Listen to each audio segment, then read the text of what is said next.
presence. As we for everyone celebrating the beauty that you have given and trusted to these beautiful ladies of the Pacific, we earnestly pray that we can look up to you and say, yes, the God that we serve loves beauty. So in a special way, we pray that you will grace us with your presence. I pause at this time, Lord, to uphold the people of Solomon Islands, the Prime Minister, his cabinet, and the leaders of this nation. You understand, Father, that as a nation we are Christians. And this is the reason why we pause at the very beginning of this program to recognize that this God that we are calling to is the God of Solomon Islands. Hence, in a special way, I commit this gathering to you, knowing well that you will continue to bless everyone who are here this evening. All these blessings we ask in the precious name of Jesus. Amen.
Like the last time that you ever see me, hold me Before you go, I gotta let you know. And before you go, gotta let you know. Before you go, gotta let you know. I gotta let you know. Before you go, before you go.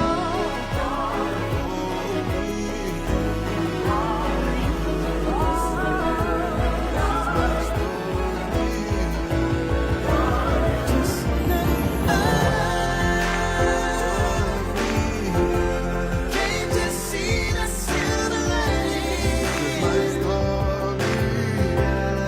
It ain't over till it's done, and your story's just begun. All the best is yet to come. It ain't over till it's done, and your story's just begun. All the best is yet to come. Gloria. Like the last time you ever see me, hold me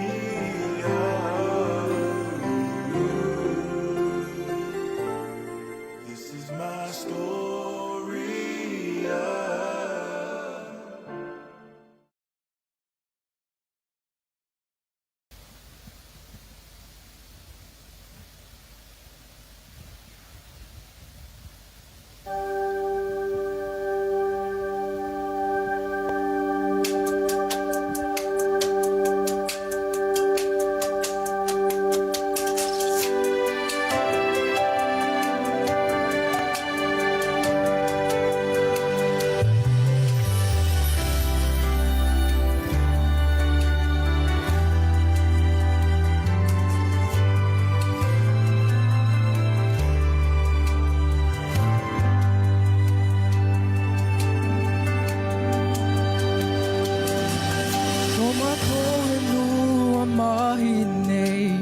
known to the world, the Solomon Islands, the happy island. grateful to having you. Tahine kite nuane the Solomon.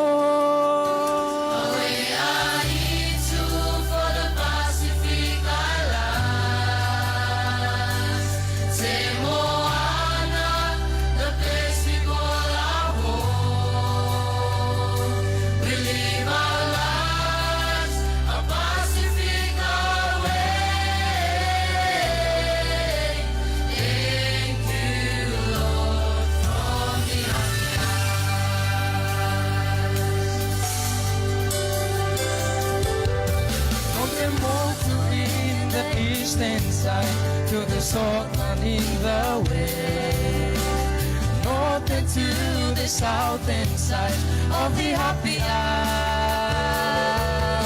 So grateful to have you all in the place I call my home. Loving you the Solomon way.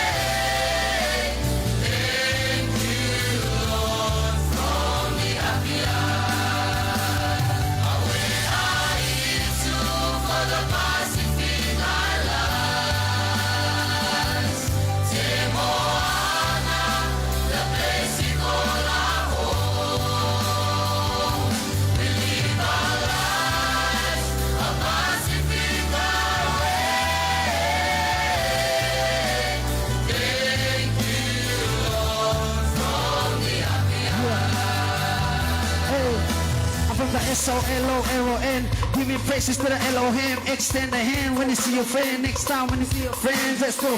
Now we here, it's nice to meet you. Hello, one talk, it's nice to meet you. But we can't run different colors. We can be sisters and brothers. From the mountain tops to the ocean. Movers running the deal with motion. Work for a better day. Thank you the Lord, cause he's the way. G-O-D brought down his blessings. Love and peace, yeah, that's the message. Welcome to the happy us. Reach out with a happy style. Hey!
Once again, ladies and gentlemen, a big hand for our Vaiki students.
Ladies and gentlemen, please put your hands together and welcome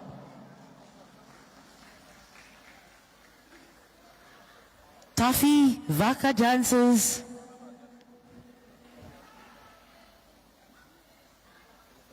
from Tikopia. Warm welcome for them, ladies and gentlemen. Taffy vaka dancers from Tikopia.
Soko mai are ko taki mai e mamaki au taina aware ko aue. Pena pena kosi e mori e tu mai ko seke tu ranga ere ake kirunga ko se pia are.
Ladies and gentlemen, round of applause for Taffy Vaka dancers and Tina G from Tikopia.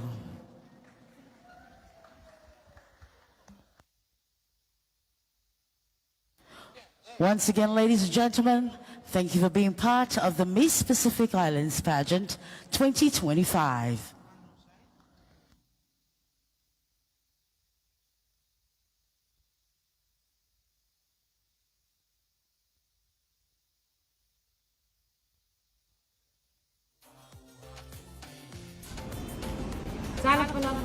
It is the last day of the Miss Pacific Islands pageant, and we wanted to end our journey here with a small devotional. We pray it encourages somebody this morning.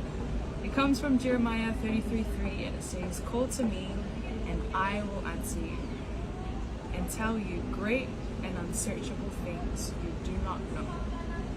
A lot of the time, our lives can be really busy.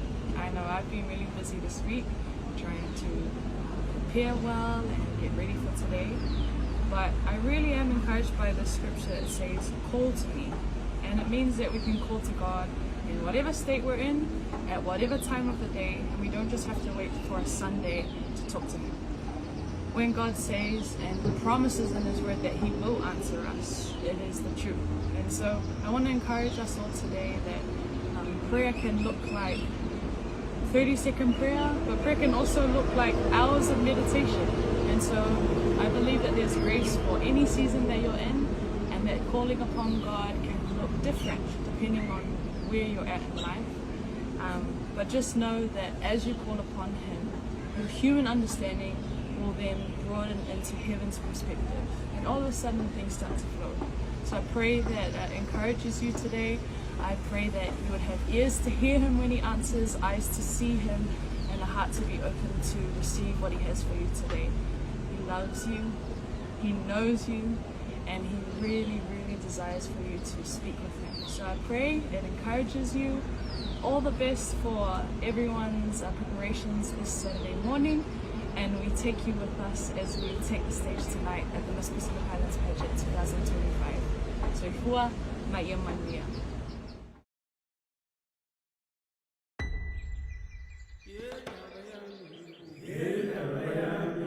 This is my story.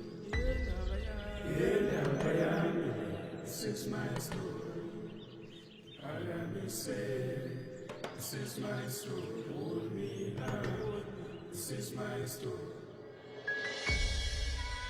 Korea. Like the last time that you ever see me, hold me. Before you go, I gotta let you know. And before you go, gotta let you know. Before you go, gotta let you know. I gotta let you know. Before you go, before you go.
This is my story.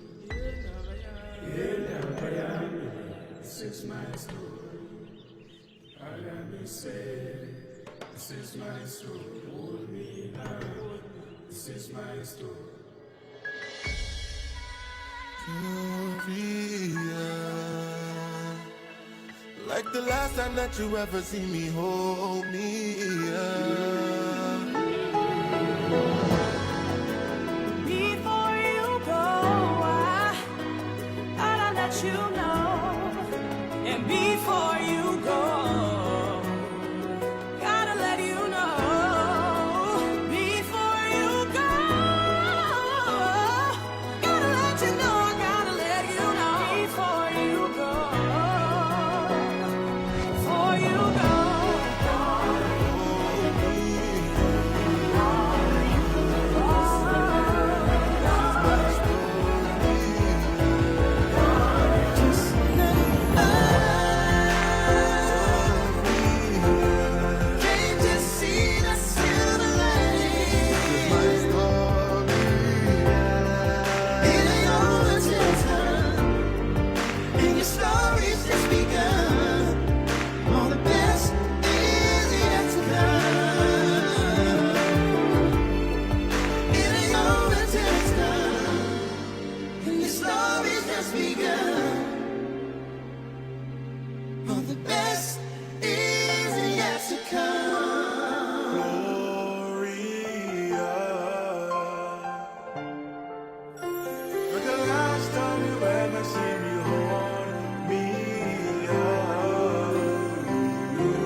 is my story.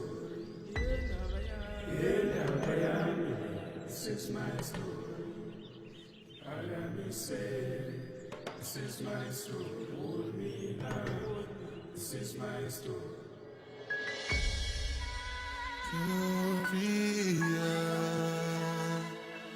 Like the last time that you ever see me, hold me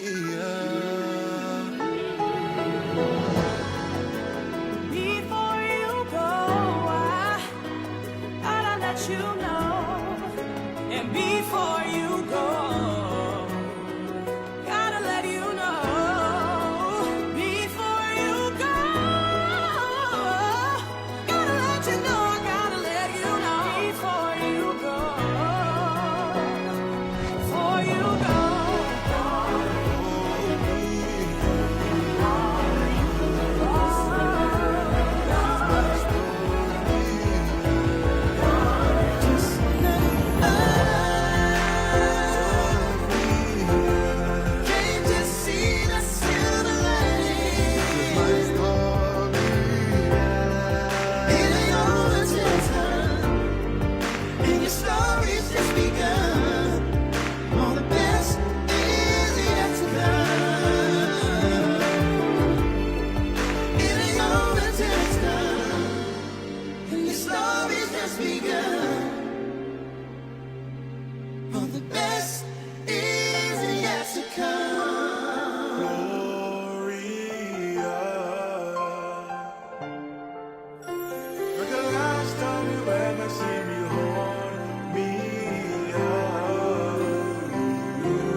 Talofa lava. It is the last day of the Miss Pacific Islands pageant, and we wanted to end our journey here with a small devotional.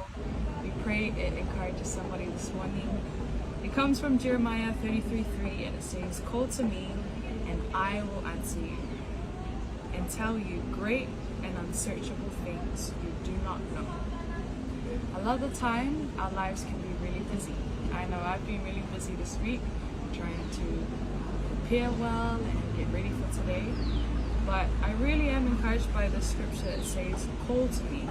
And it means that we can call to God in whatever state we're in, at whatever time of the day, and we don't just have to wait for a Sunday to talk to Him.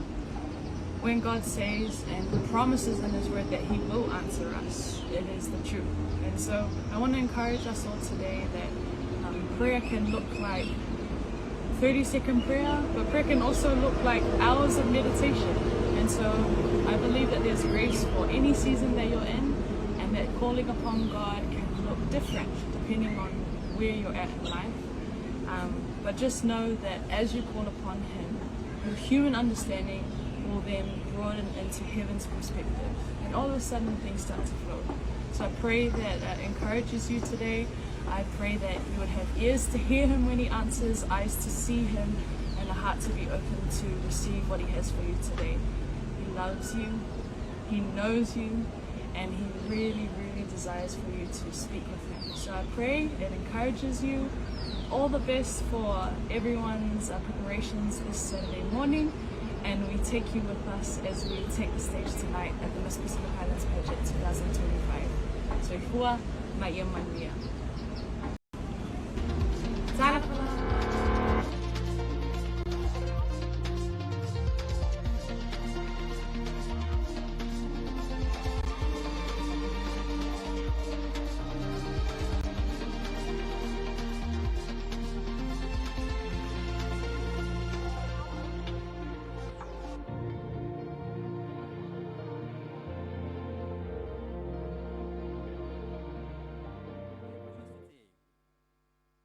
And now, for their opening number, please welcome the Miss Pacific Islands, Moi Moana, Schwenki, and this year's contestants.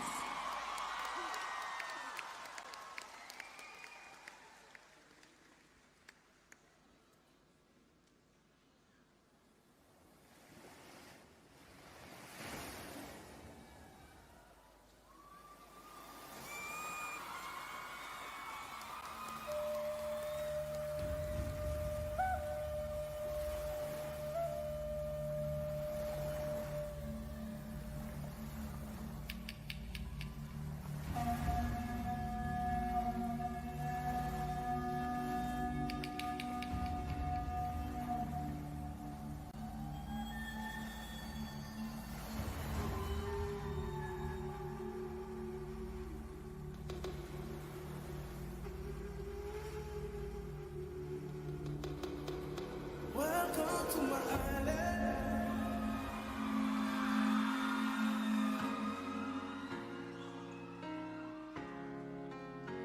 Welcome to my island.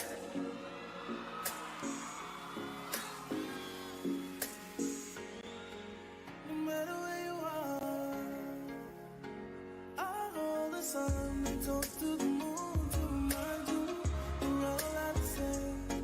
If you're missing home, it is nothing wrong. You are not alone. The stars will guide you back to us. The sea will carry you home. This is me, living wild and free. From the sea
Ladies and gentlemen, another round of applause for the Miss Pacific Islands and our beautiful ladies vying for the title this year.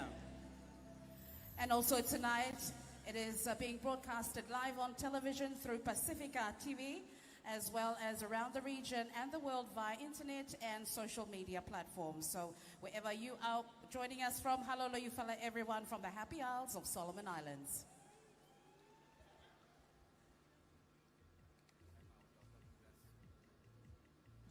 It has been a wonderful week with the contestants as they enjoy the hospitality offered by our friendly people and experiencing the Solomon way. It's now time to bring them out for their individual introductions.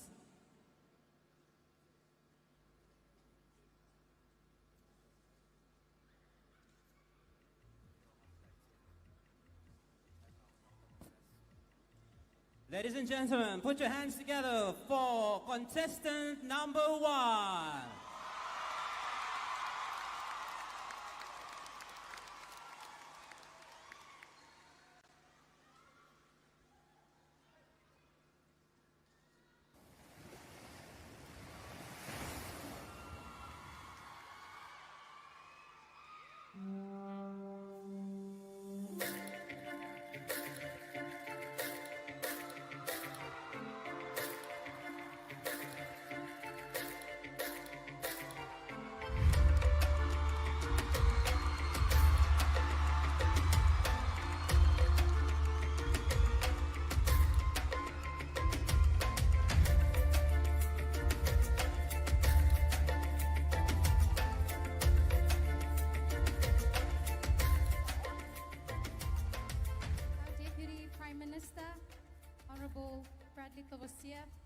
Other government officials, the Miss Pacific Islands 2024, Miss Pacific Islands Organizing Committee, ladies and gentlemen, and everyone out here tonight.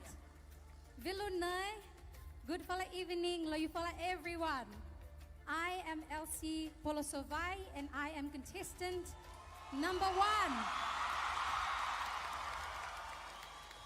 Your Miss Solomon Islands for 2024.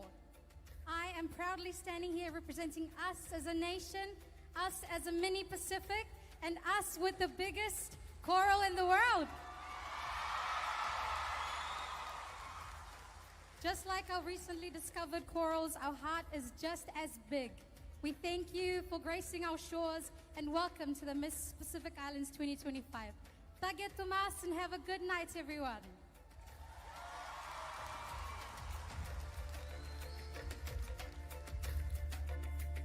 Miss Solomon Islands is the eldest of 3 siblings. She grew up in New Zealand, Fiji, and Solomon Islands, which she contributed to her understanding of diverse traditions, values, and perspectives. She holds a Bachelor of Science degree in Human Nutrition and has worked as a microbiology technician at the Awanui Labs in Dunedin Hospital, New Zealand.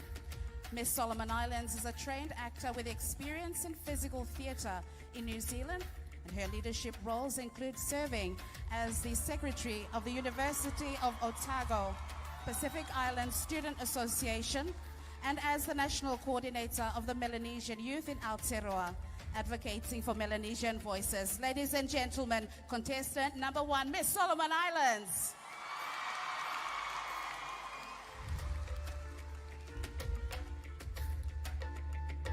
Ladies and gentlemen, let's welcome, put your hands together for contestant number 2.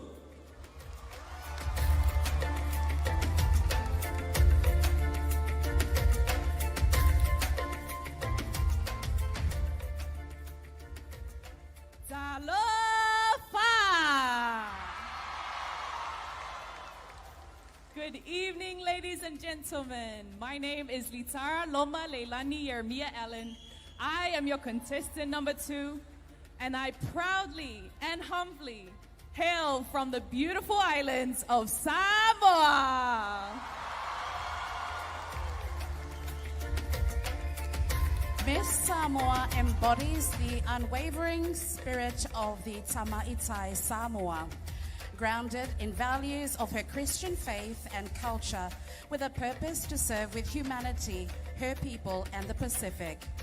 With roots in Samoa as well as South Africa and Roseau, Scotland, Litara brings a rich and diverse cultural heritage to her endeavours. Miss Samoa holds a Bachelor of Arts in Pacific Studies from Victoria University in New Zealand. As an educator, she inspires students to cherish their identity through Pacific history, storytelling, and performing arts. She directed performances in Tina, which was featured in the Pacific Dance New Zealand Festival. A true daughter of Samoa and the Pacific, Miss Samoa is a torchbearer illuminating the beauty and strength of her people in every word, performance, and initiative. Ladies and gentlemen, contestant number 2, Miss Samoa.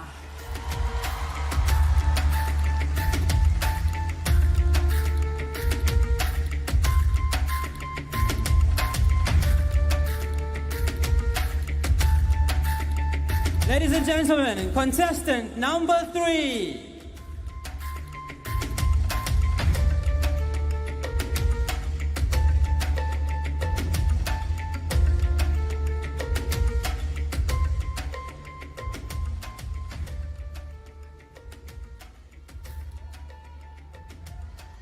Hello, Solomon Island.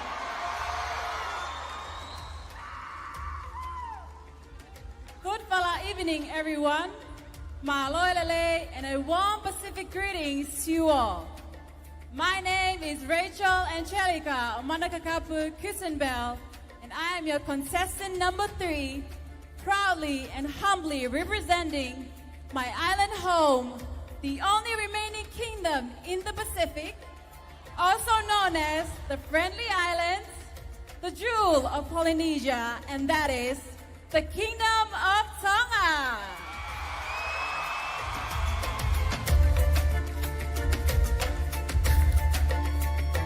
Miss Tonga is a third of 7 children. She holds a Bachelor of Law and a Bachelor of Commerce, majoring in Human Resource Management. She is also a proud member of the Tonga Bar Association as an admitted lawyer. She is currently employed as the Marketing Officer at the Tonga Tourism Authority. In addition to her professional aspirations, Miss Tonga enjoys dancing, singing, swimming, drawing, modeling, exercising, and exploring the world. Miss Tonga is passionate about inspiring young women to recognize their full potential and chase their dreams without limitations.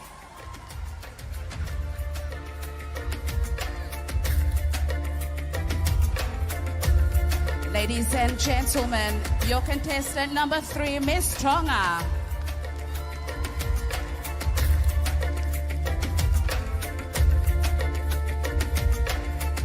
And let's welcome on stage contestant number 4.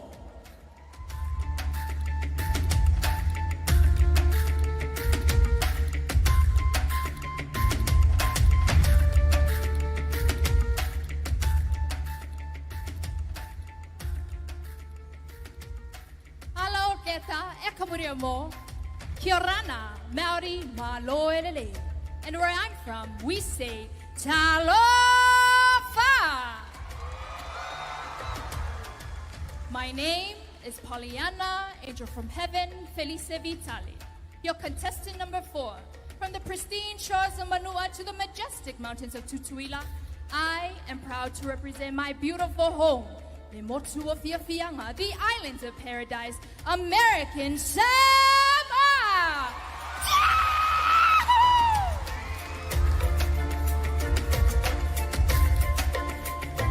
Miss Samoa is a devoted Catholic Church parishioner.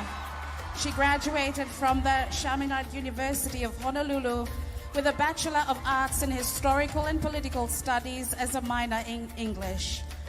Miss American Samoa served as the president of the Lumana'a or Samoa Cultural Club, as vice president of the Sigma Tau Delta, the English Honor Society, and Head of Internal Affairs for the student government. These roles allowed Miss American Samoa to amplify the voices of our Pacific community while strengthening her connecting to her heritage. Miss American Samoa founded the Fa'asoa Mai, a platform dedicated to creating safe spaces for talks, focusing on mental wellness for youth, and hope to encourage open conversations and build resilience in her community.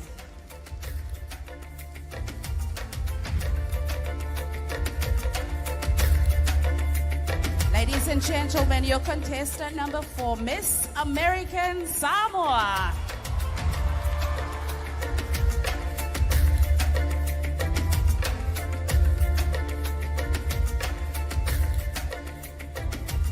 And ladies and gentlemen, put your hands together.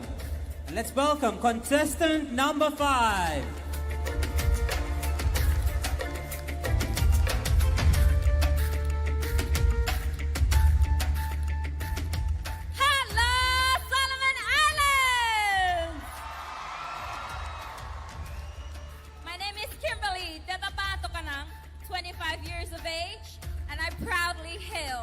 From the first island to see the sunrise, Kiribati!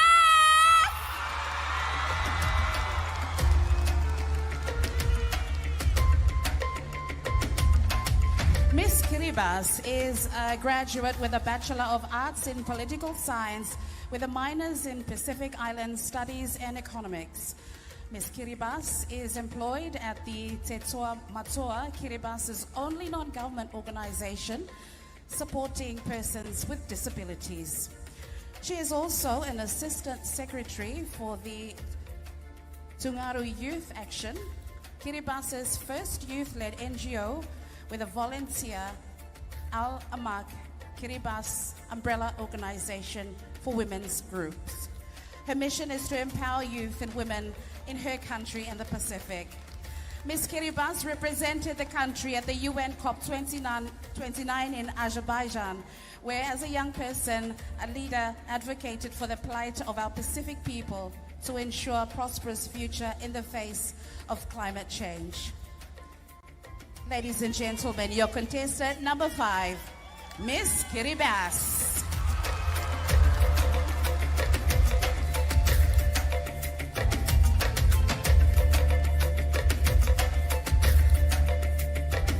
Ladies and gentlemen, introducing our contestant number 6.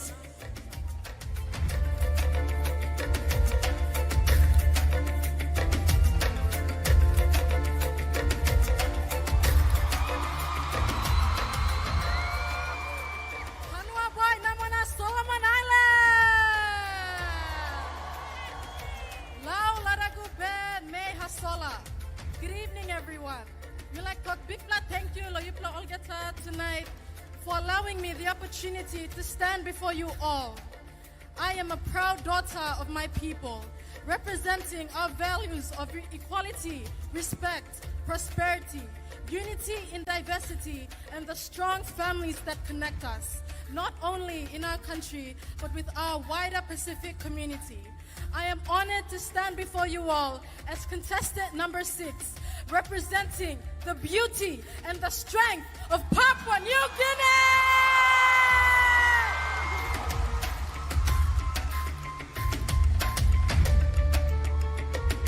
Miss Papua New Guinea is currently pursuing law studies at the University of Papua New Guinea, driven by a passion to contribute meaningfully to her community and her country. She is honored and privileged to represent her country at the Miss Pacific Islands Pageant this year as Papua New Guinea celebrates her 50 years of independence as a nation. Miss Papua New Guinea is inspired by the importance of strong family values, which she believes are the foundation of thriving communities. Ladies and gentlemen, your contestant number 5, Miss Papua New Guinea.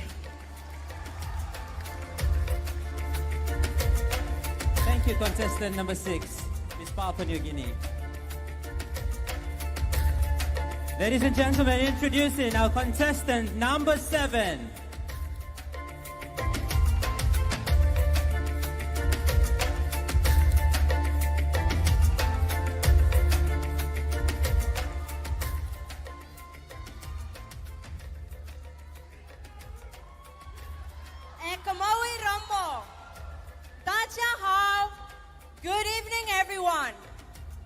My name is Shale Andriana Deye, and I am humbled to represent the smallest island nation in the world. Home to the strongest record-breaking powerlifters and weightlifters, my pleasant island, Nauru! Miss Nauru is the second eldest of 4 children.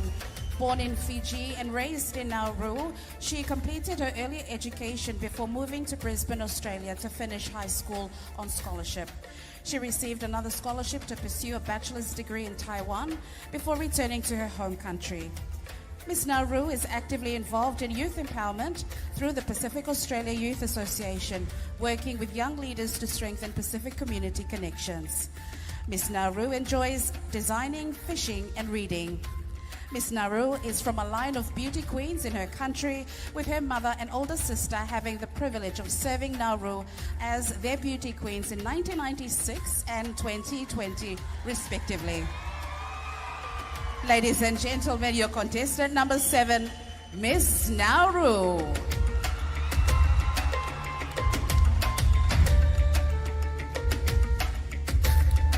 And our final contestant for tonight, contestant number 8.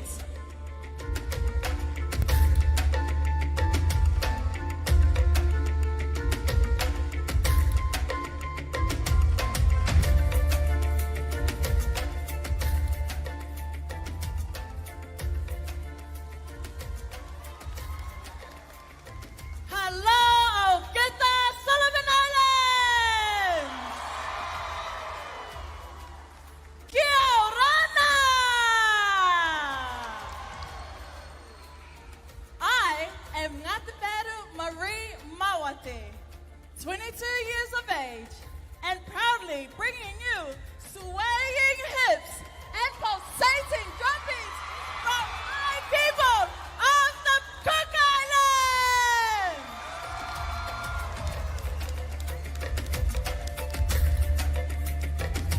Miss Cook Islands was born and raised on the island of Aitutaki in the village of Nikopara, where she spent a lot of her time with her families and friends, learning the language, culture, sanctuary, church, and faith.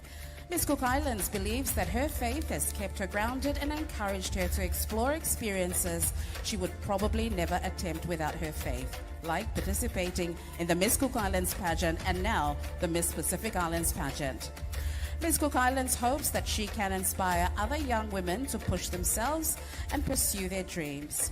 She currently lives and works in New Zealand as a full-time youth support local worker for social housing with Kahui Tukaha.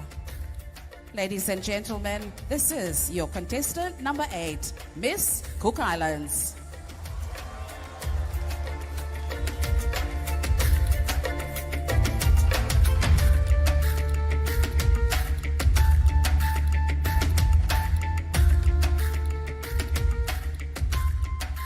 Thank you, Miss Cook Islands. And there you have it, this year's contestants. I have to say the judges will have a very difficult task on their hands tonight, and we do not wish to be in their seats now. And just before we come to another very important part of our program, just before we continue the show, I would also like to make mention with the opening routine and the dance we just saw, I would like to acknowledge Paranga Collections for the outfits of our 8 beautiful contestants. Thank you very much to Paranga Collections. And now, Colin, it's time to introduce our 2 panels of judges. The first panel is the main pageant judges. The main judges are responsible for the selection who will be crowned Miss Pacific Islands. They will be looking for the contestant who is outstanding in all her appearances and categories. 5 main pageant judges, as you are introduced, please stand for the reference of the audience. Our first main judge, who is also the head judge tonight, is Mr. Jerry Blunt. Mr. Brunt, can you please stand? Thank you very much. Jerry Brunt of Korean Samoan heritage, Mr. Brunt is a seasoned Samoan lawyer with 29 years of experience as both a barrister and solicitor.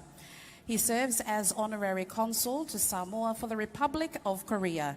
Alongside his legal career, he and his wife co-own and operate Orator Hotel, a 15-year-old boutique establishment where he also works as an executive chef, a role that he earned him a spot on the Robert Oliver's TV show.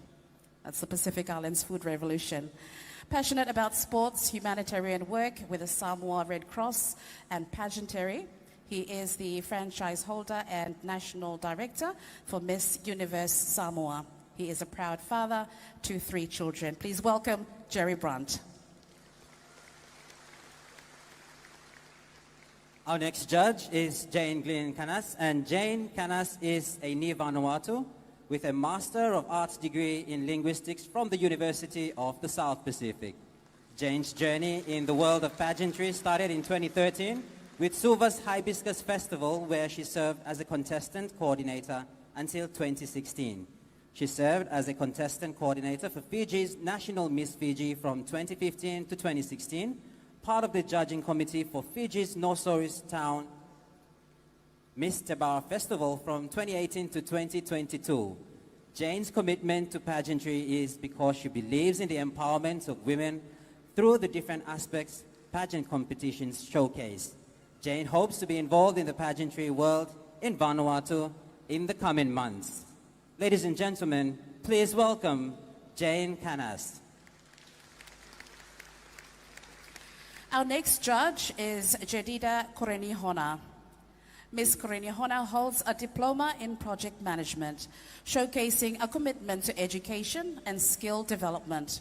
In the world of pageantry, she was the proud winner of a local pageant in Matanao, Davao del Sur, a finalist in Miss Universe Philippines, not once but twice, in 2021 and 2022.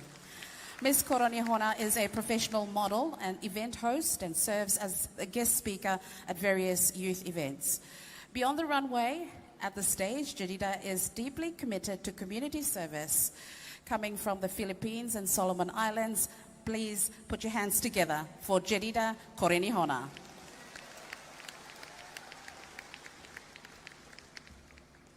Our 4th main judge is Mr. Pakop Sovo, a lecturer in education at the Pacific Adventist University, specializing in teacher education, curriculum students, and STEM education. Mr. Sovo is dedicated to preparing the next generation of educators to meet the diverse needs of today's learners.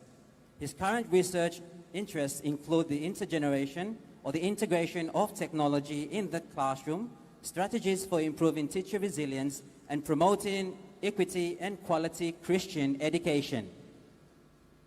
Mr. Sovo's teaching philosophy emphasizes experiential learning and reflective practices, fostering critical thinking and creativity among students.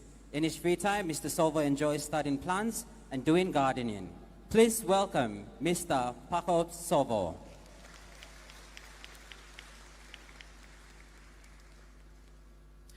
Ladies and gentlemen, our next judge is Mrs. Tupou. Hails from the friendly islands of Tonga and has been in the beauty industry for more than 30 years. She has 6 beautiful children, and in addition to family commitments, Anna is a successful entrepreneur and operates her own spa and beauty salon right here in the heart of Honiara. One of Anna's greatest achievements is making history by being the first ever Tongan to be crowned Miss South Pacific 30 years ago in 1995. Ladies and gentlemen, please welcome Mrs. Tupou.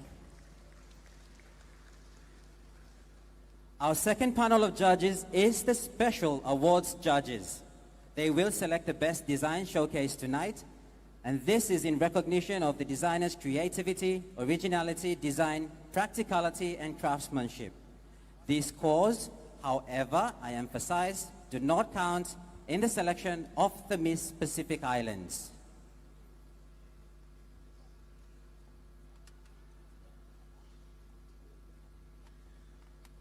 Our first special judge, also the head judge, is Hufel Evers Hoda. Hopefel, a Fijian designer of Ottoman and German heritage, has over 35 years in the fashion industry. He holds a master's in international tourism and hospitality management and a PhD in creative arts in sustainable fashion. Starting with simple shift dresses in university, his work evolved into formal gowns, bridal wear, integrating authentic Pacific fibers with modern design. He also created textile prints for Fiji national athletes and is the recipient of National Fashion and Business Awards. A participant in the international shows such as Islands of World Fashion Week and the Commonwealth Eco Cultural Exchange. Please welcome Mr. Hoeda.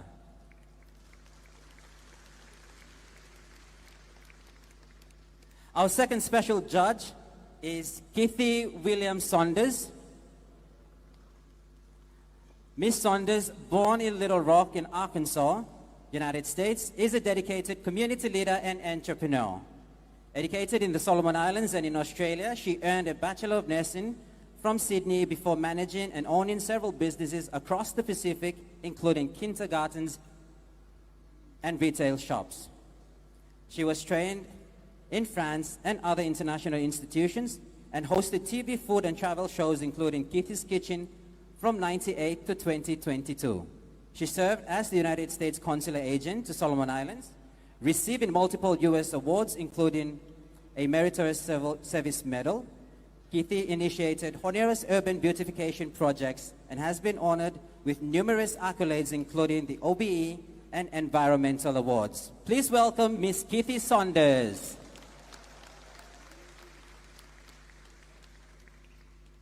Our third and special judge is Mr. Alex Kaukura, born in Rarotonga Cook Islands and of Mauikian and Aitutakian descent.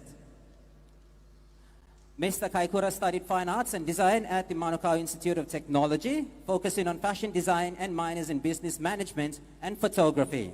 Mr. Kaukura gained recognition by winning national competitions in Rarotonga and blending national and traditional Cook Islands materials with modern techniques as showcased in the Plumes of Paradise gallery installation. Now as the Design Business Director at Dressed by Dashing Group, Australia's leading fashion retail design agency, he directs creative and strategic projects for major brands like David Jones, Kathmandu, Sports Girls, and Just Jeans Group. Please welcome Alex Kaukura.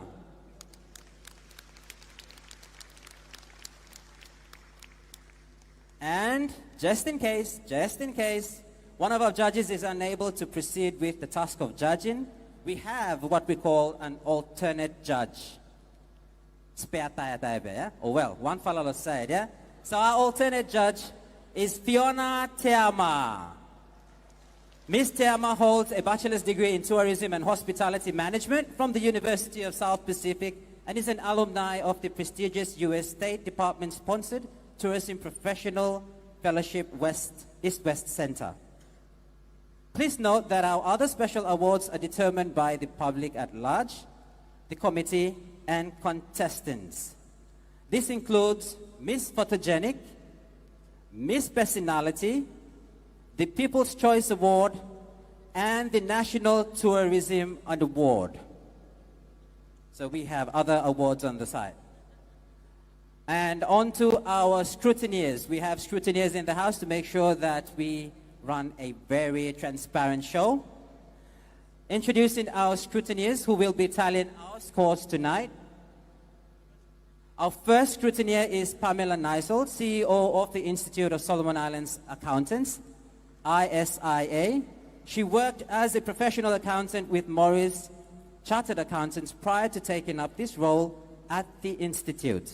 Apart from her professional work, she is a strong advocate for women empowerment, who firmly believes that empowering women is not only a call for equality, but a prerequisite for good governance and sustainable development. Ladies and gentlemen, a round of applause for Pamela Nisel.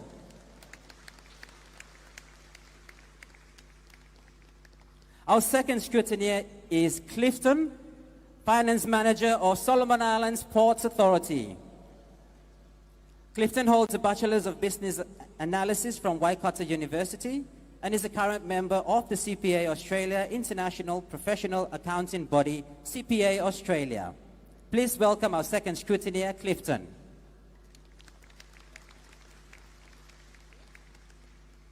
And there you have it, our judges and our scrutineers. It's time for our next category. It's the wrong category.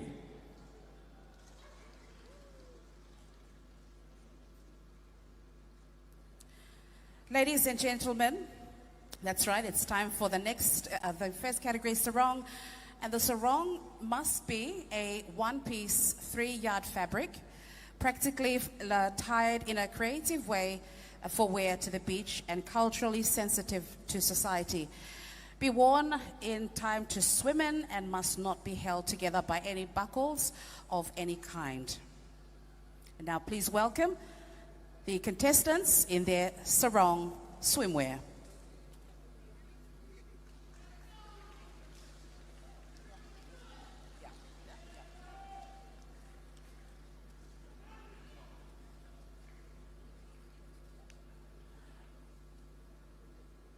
Ladies and gentlemen, contestant number 1, Miss Solomon Islands.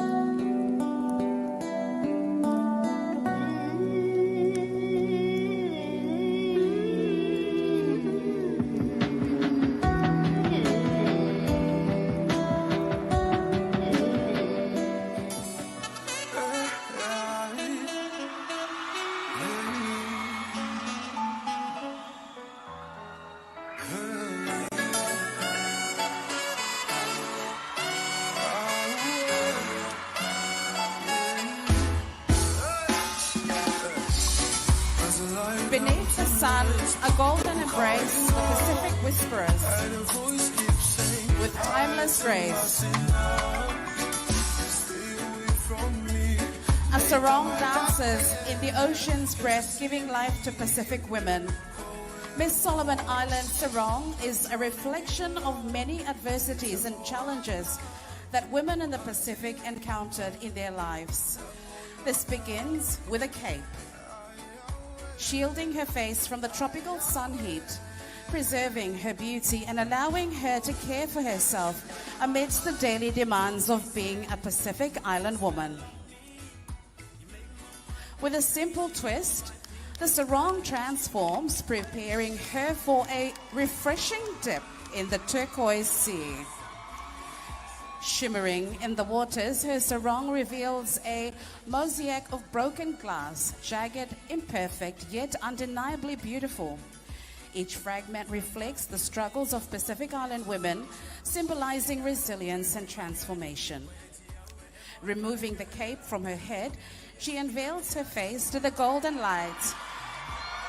With a twist of fate, from her back across her left shoulder, tied to the first knot at the chest, followed by another tie at her right hip, an emblem of simplicity, practicality, and elegance.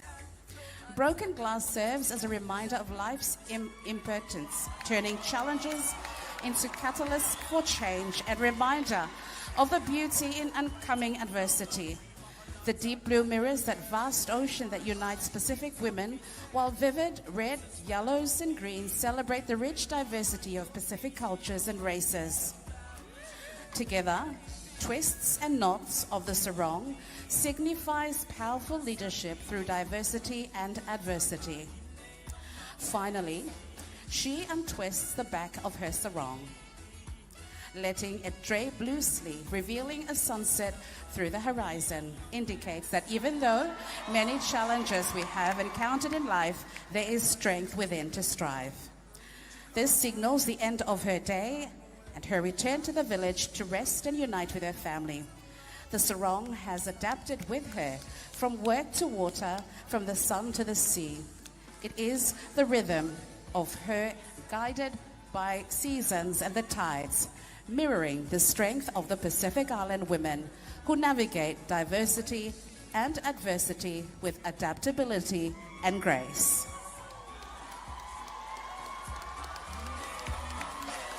A round of applause for contestant number 1, Miss Solomon Islands.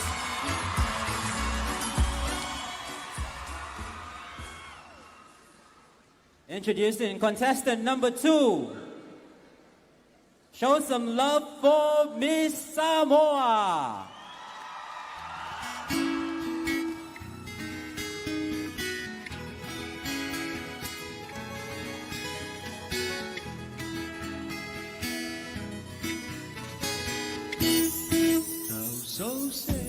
Miss Samoa's sarong is a tribute to renowned women leaders of Samoa who embody the theme of this year's pageant, leadership in adversity and diversity.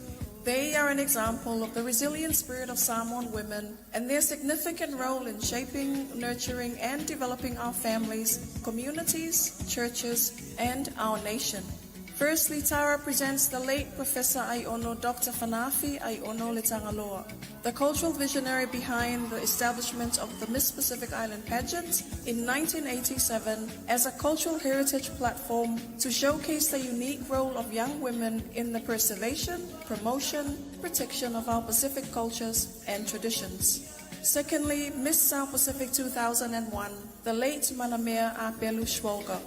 Manamea is a beacon of light and hope in the region with her advocacy on breast cancer awareness and the promotion of early detection. This is an example of the reach of this platform to not only inspire, but to educate young leaders about the importance of health and well-being. Litara twirls her sarong to reveal the late Tifilele Ya'alama Yeremia, her beloved grandmother. For Miss Samoa, her grandmother is the first example of leadership as a mother, as a falitua and spiritual leader who planted the seeds of love, faith and peace in Litara's heart. Miss Samoa reveals the outer layer of her sarong to showcase the Honorable Fiamea Naomi Mata'afa, Samoa's first woman prime minister, the epitome of political leadership that young women can aspire to. Ladies and gentlemen, presenting Miss Samoa sarong and the embodiment of leadership in adversity and diversity. Pa'awhitai te lava, Miss Samoa.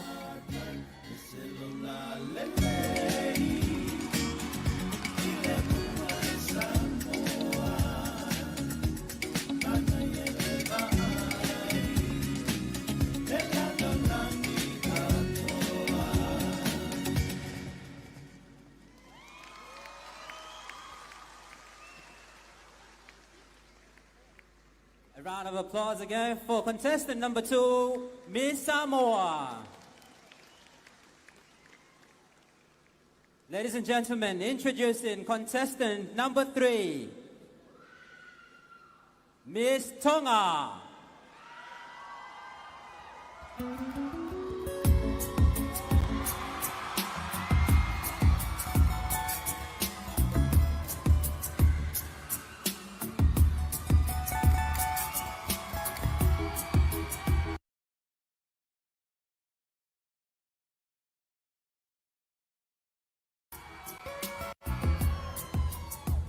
In the midst of summer heat made worse by global warming and countless adversities, Miss Tonga chooses this sapphire blue fabric which merges the sky and the ocean hues to portray an alluring touch of connectedness in nature as she enjoys a dip in the Pacific Ocean. Miss Tonga's sarong is wrapped around her body and anchored on her shoulder, with a crown of Tonga held close to her heart as a reminder that God and Tonga are her inheritance. Her sarong is tied firmly on the side as she is about to wade out into the sea.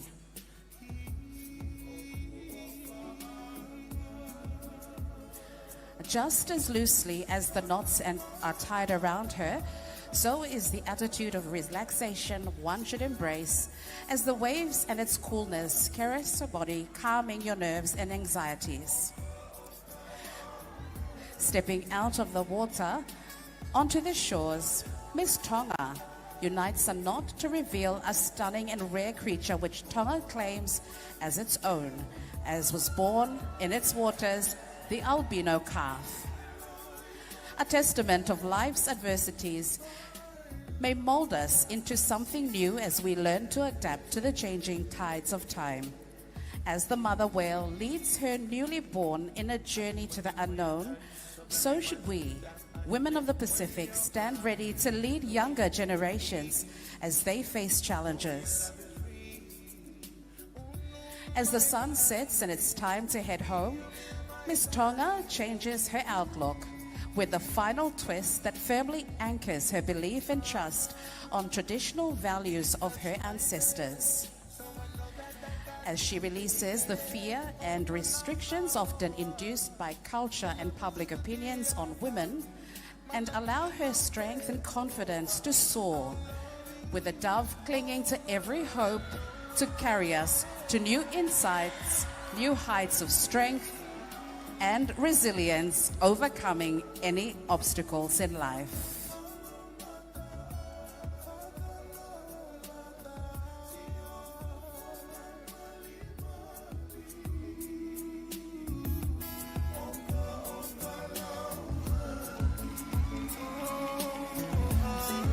Owana!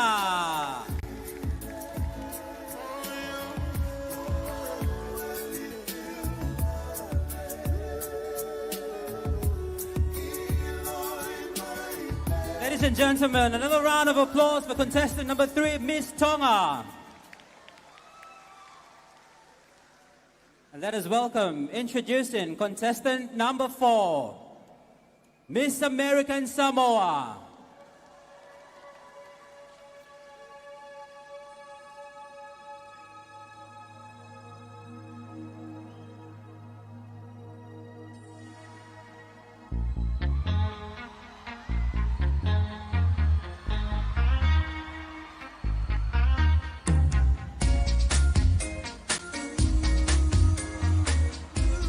Inspired by the legendary seafarers of the Pacific, Poliana's sarong is a tribute to the Ngawalofa, a double-hulled Polynesian voyaging canoe, which symbolizes resilience, wisdom, and the unbreakable spirit of our ancestors who navigated the vast Pacific waters.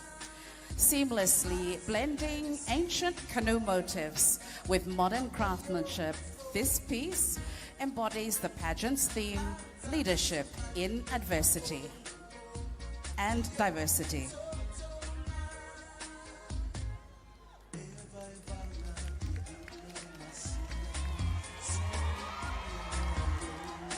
Miss American Samoa's sarong is intricately tied, mirroring the strength and adaptability of a leader in uncertain waters. Crossing over her chest and wrapping firmly around her torso, the fabric resembles the intertwined ropes that held together the great voyaging canoes, reinforcing unity and perseverance. It then cascades diagonally around her waist, much like the sail of a canoe, catching the wind, poised to move forward despite the challenges ahead. When night falls, Poliana's sarong transforms under the moonlight as hidden luminescent details emerge. The glow mirrors the guiding stars that Pacific wayfinders once relied upon, symbolizing wisdom and clarity in the face of adversity. Like them, a true leader shines brightest when the path is unclear, lighting the way for those who follow. As she moves the sarong begins to unfold, revealing the full story woven into its design. A celestial sky stretching across the fabric, the Gualofa gracefully riding waves, and the depths of the ocean alive with marine creatures. Each element reflects the journey of a leader, navigating unknown waters, embracing the vastness of possibility, and guiding others with courage. Miss Poliana's sarong was designed by Miss American Samoa as a wearable testament to navigating life's oceans with vision, strength, and the wisdom of our heritage. To complete her ensemble, her hair is adorned with delicate local flowers that are also wrapped around her waist. Ladies and gentlemen, let's navigate the Pacific Ocean with American Samoa.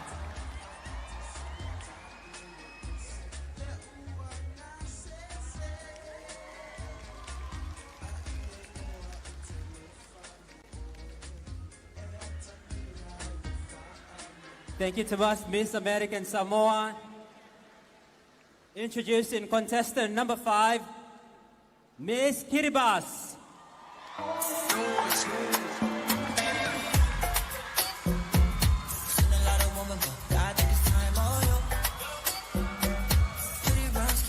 Ladies and gentlemen, witness the grace, strength, and symbolism woven into Miss Kiribati's sarong wear, a tribute to the resilience and love of Pacific women. Draped in pure white, Kimberly embodies simplicity, faith, and a deep connection to family.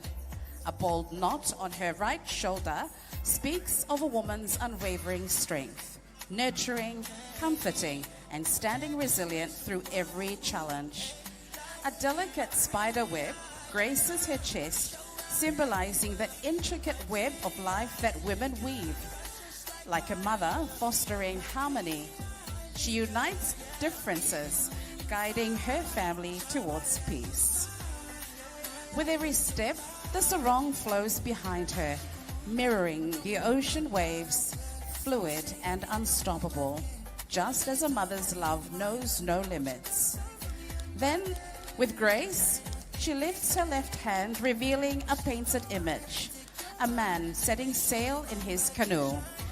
A reminder that men and women are partners in life's journey, each playing a vital role in their community. Behind him, the sunset glows. It's not an ending, but a promise of renewal, where wisdom and tradition pass on to the next generation. At the hem of her sarong, an eel emerges, a sacred symbol of fertility and endurance. It speaks of the ocean's abundance, nourishing its people as the wisdom of the past nurtures the future. She turns, revealing the backbone of Kiribati society, a maneaba or meeting hall where traditions are safeguarded, inclusive leadership fostered, and unity thrives. With deliberate grace, she ties a knot below her bust, an honored tradition marking a young woman's coming of age, embraced with pride. Now Kimberly is ready for the ocean, where she dances with the waves and rides the rhythm of the tides. This is the same ocean that her forefathers and mothers navigated and made their home. This is the fun-loving and boundless spirit of my Pacific people.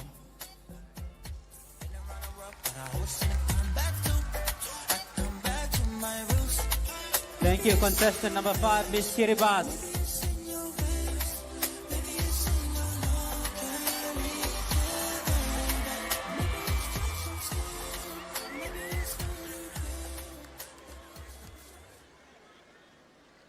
Ladies and gentlemen, let's welcome contestant number 6, Miss Papua New Guinea.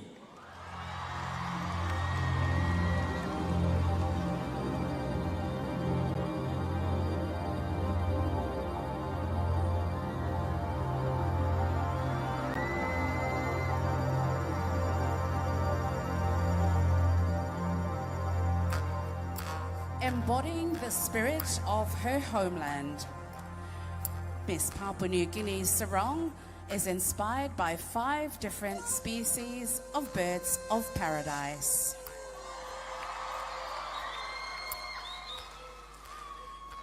Each look a symbolic representation of leadership. She dedicates the sarong to the late Sir Julius Chan, a founding father of Papua New Guinea who passed away at the start of the pageant week. The first look channels the Princess Stephanie Astrapia with its distinct shimmering feathers and flowing tail. This one-piece outfit, through simple, exudes elegance, and it's perfect for a walk by the beach or a quick swim in the ocean. Like the Astrapia, this look reminds leaders to walk in humility, transforming the tail of the sarong. Her next look highlights the King of Saxony, bird of paradise, famed for its ribbon-like plumes. The creative loops that resemble the bird plumes transform the outfit into another dynamic piece. This tie symbolizes creative vision, showing that leaders must think innovatively. Inspired by the flame bowerbird, Miss Papua New Guinea again changes her outfit to create a functional tote she could use to collect fruits during a stroll. This look honors the bowerbird's passionate craftsmanship and embodies dedication and purpose, reminding leaders to pour their passion into creating a sarong inspiring foundation. The superb bird of paradise, famous for its transformation into an oval of black and blue, inspires the fourth look, creating a cape that doubles as cover from the climates of our nation. This look symbolizes adaptability and dynamic presence. Like this bird, leaders must transform and rise above adversity. Finally, Miss Papua New Guinea becomes the Rajana bird of paradise with its grand display of beautiful plumes. Her final look symbolizes collaborative leadership, reminding us that unity and harmony are key to overcoming adversity. Draped in the essence of the birds of paradise, Miss Papua New Guinea in her sarong.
Thank you, contestant number 6, Miss Papua New Guinea.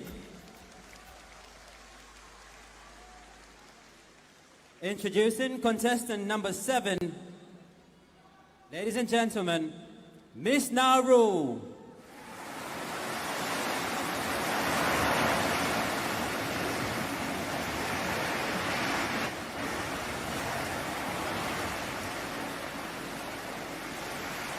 Be still and listen to this story being told tonight. Miss Nauru wears a lava lava design that tells a story of how the lava lava came to being in the Pacific Islands and how it has evolved with the changing times. It also delivers a strong message advocating for climate change, our biggest threat. Miss Nauru's sarong this evening is called the Ego Ko Oyo, meaning threads of resilience. Miss Nauru wears the sarong, a simple fabric that is well known across the Pacific. Just as Miss Nauru's sarong can be adaptable, it is tied around her waist as she cultivates salt-tolerant crops, or as she enjoys a swim in the sea, or shield her from the sun's harsh rays. We too can adjust and thrive. Her sarong shows that she is ready for a swim in the ocean. Later, she is ready to meet youths of her community to engage in climate solutions. She changes into something more comfortable, enabling her to move easily. As the day drags on, so she puts her head cover to protect herself from the rising temperature of the sun. Later in the evening, as she meets elders, she covers herself and wraps a shawl around her shoulders as a sign of respect. During special occasions, she attends the village party. She changes into her party attire, a modern dress showing her vibrant youth as she proudly shows off her tribal patterns, originating from the Iriwa tribe of Nauru. When she is ready to wind down and complete her chores, she changes into a more relaxing house dress. And there's one thing that the ocean teaches us. It is to flow with the currents and not against it. Together, we rise.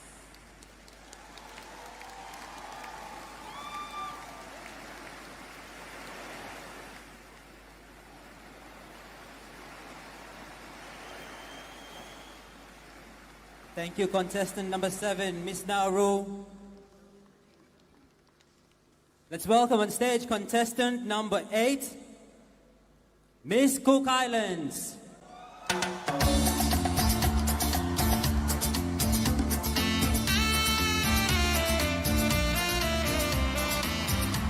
There's nothing quite like a day on a secluded Cook Islands beach. The sun kissing my skin, the waves dancing at my feet, and the sweet, unfiltered freedom of island life. And Miss Sarong, she's my ultimate beach companion. I'm sure my Pacific sisters will agree. Lightweight, breathable, and effortlessly stylish. She is the one piece that carries me through the entire day, on island time, of course. Dancing my way to the shoreline, I've wrapped her into a chic two-piece ensemble, embracing modesty without sacrificing style. Because let's be real, a sarong should move with you and not against you. Now look at these orchids. It's hand-printed across the fabric, my favorite flower blooms in bold strokes, each one unique yet thriving together. Orchids are warriors, surviving the toughest conditions, just like us. They endure storms, grow through adversity, and bloom when the time is right.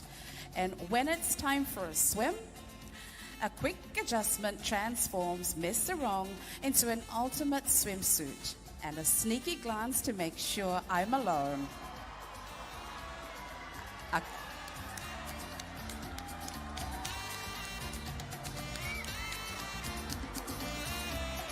A swift tie and voila. It stays put, giving me the confidence to glide through the moana, embracing the ocean like a leader, adapting, diving deep, and rising strong. Sunbathing time? No worries. Miss Sarong unfolds into a soft, gorgeous towel, perfect for topping up that golden Pacific glow. And wet hair, she's got that covered too. But when the sun dips low and the evening breeze rolls in, Miss Sarong isn't alone. With a few elegant twists, she transforms into a flowing evening dress, effortlessly graceful, a reminder that we too can adapt, transform, and shine. Like the orchids on the sarong, we each bring something beautiful to the world. Through diversity, through adversity, we don't just stand, we bloom. Kia orana e kia manuia.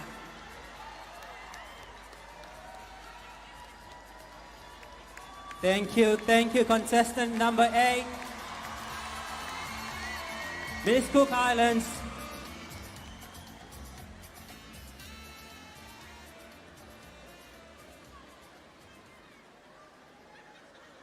And for the judges' final look, we call back our contestants onto the stage for the final sarong category. For the judges' final look, please welcome our contestants.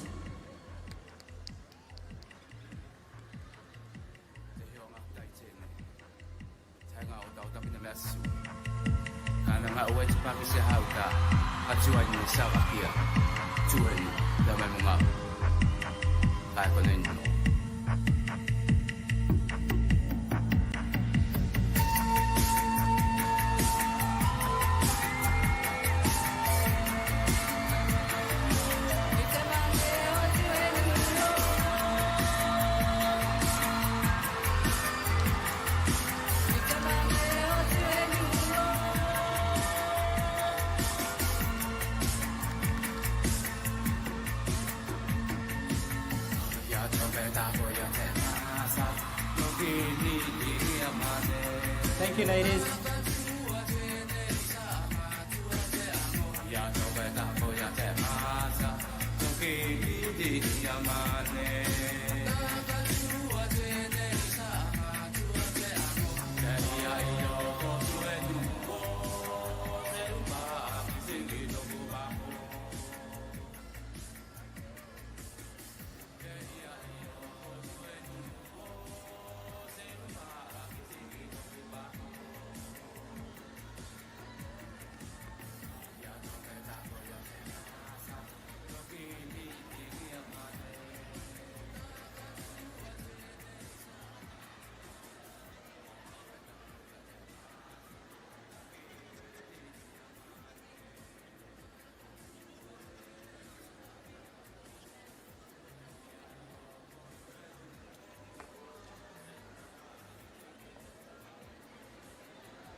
world, but I always seem to come back to.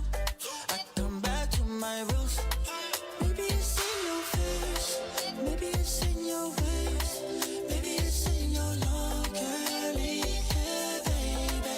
Maybe it's just your skin, maybe it's when you grin, maybe it's just your smile, but I love your style. My pretty island girl, show out everywhere. My pretty island girl, precious like Cartier. My pretty island girl, yeah. Even when you fall, shine bright like a star, more light in the dark.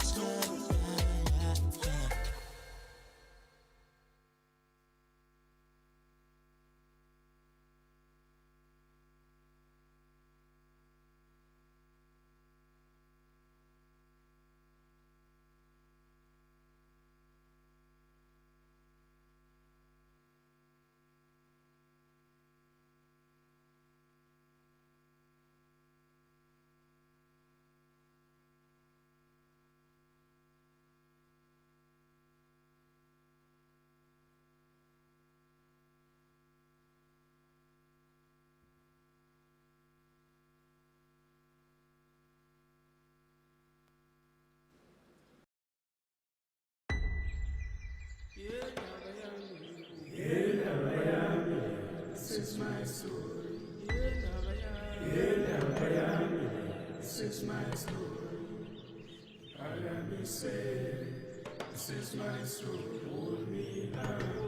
This is my story. Gloria, like the last time that you ever see me, hold me up.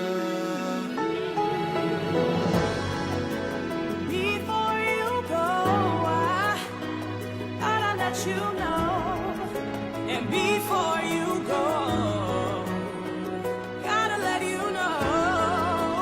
Before you go, gotta let you know. Gotta let you know. Before you go, before you go.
I am your contestant number 2 and I hail from the beautiful islands of Samoa.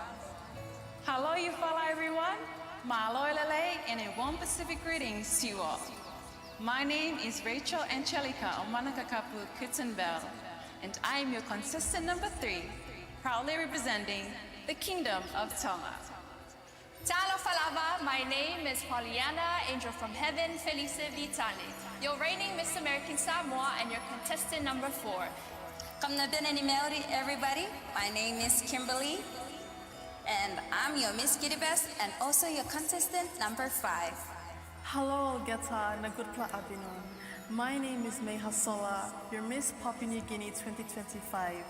Ekamawi Ramo Yakumime Mac, and the warmest Pacific greetings to you all. My name is Charlotte Andriana Deye, and I'm proud and privileged to represent my pleasant island, Nauru. I am your contestant lucky number 7. Kia orana. My name is Ngatiperu Marie Mawati, and I am Miss Cook Islands, your contestant number 8.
Sometimes I dream of myself as a scientist deep inside the volcano, deciding the perfect moment to unleash the hot, gushing lava. But while I dreamed of science experiments and volcanoes, my biggest struggle was right here with this wild hair of mine. I am Gila Vuranga. Gila means to cry for something, and Vuranga means hair. I hated my hair, the way it coils and knots and tangles. Oh, Mom, Africa's best relaxers are only $35. Just buy me one, please. I loved sleepovers at my cousin's house because she had a hair straightener. And my favorite sound is my still wool hair sizzling against pure coconut oil and the sulfurous lingering smell of fried hair.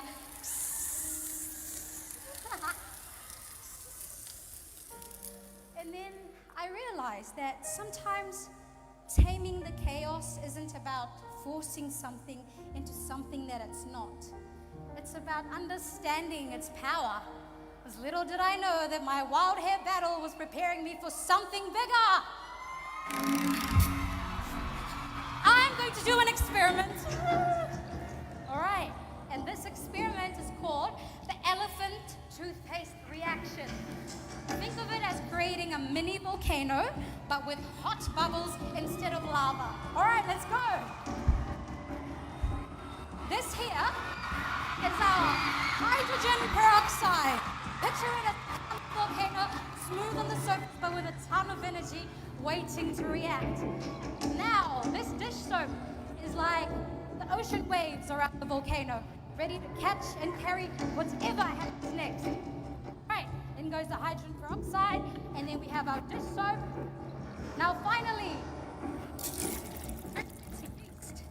this is what sets the whole thing into motion. Once this is added, there's no going back. All right, let's go.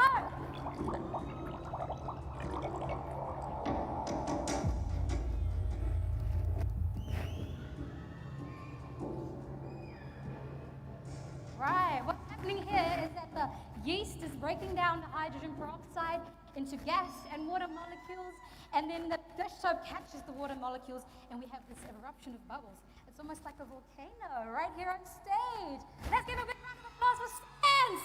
Woo! I used to think that winning was like eruptions. Big, loud, impossible to ignore. But the truth is, winning is quiet.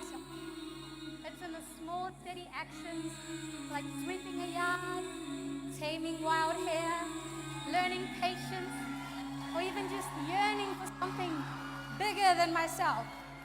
The Pacific taught me to see the vastness of possibilities when others only saw a vast ocean. And that the smallest vessels can carry the weight of dreams. And those dreams began for me as a little girl sweeping the yard, and they grew when I walked into a science lab for the first time, even when I felt out of place. And they expanded when I stood here on stage as Miss Solomon Islands, representing myself, my people, my home, and my culture. It takes one to know. Dream big. Thank you.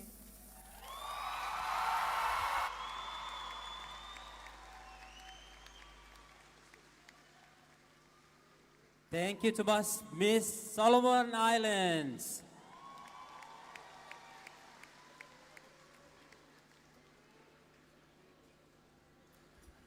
Run, run, run, run, run, run, run.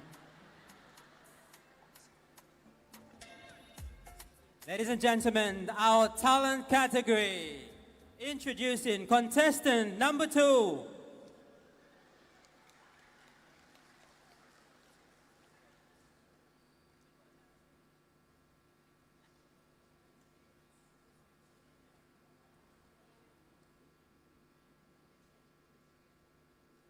Bibiara start again. Ladies and gentlemen, introducing contestant number 2, Miss Samoa.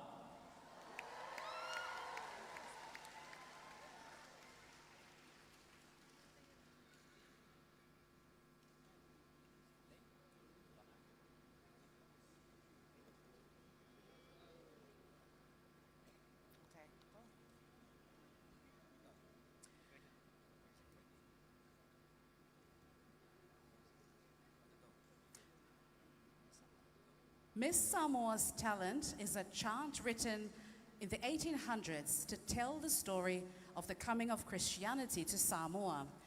Tonight, she performs this traditional chant to showcase the vision and foresight of our people.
Another round of applause for contestant number 2, Miss Samoa.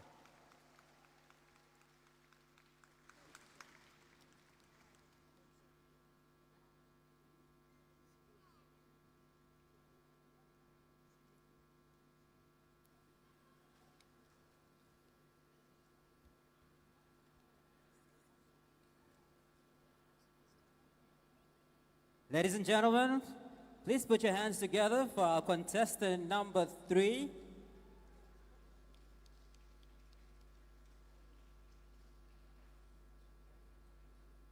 Run, run, run, run, run, run.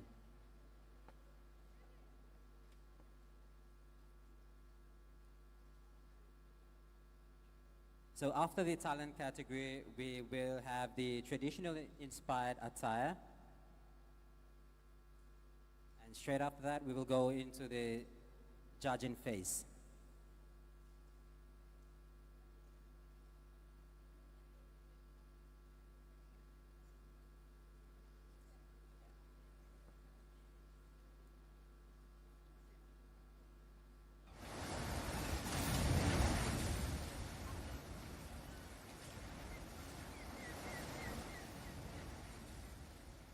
Tonight, beneath the expanse of our shared Pacific sky, we honor the timeless strength of Pacific women, pillars of their families, communities, and nations.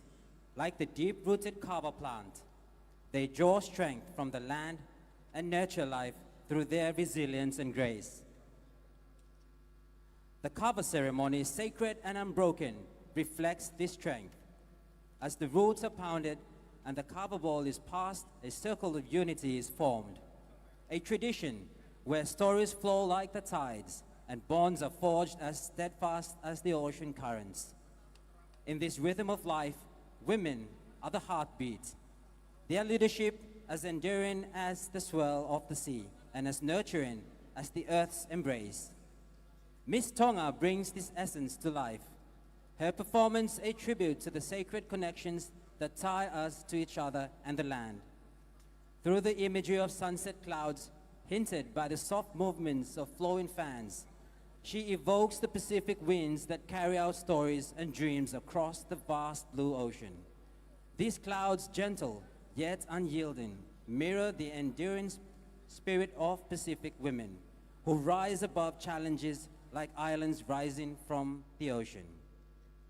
Through contemporary dance, music, and storytelling, Miss Tonga weaves a tapestry of connection and strength, reminding us of the beauty and power found in our shared heritage.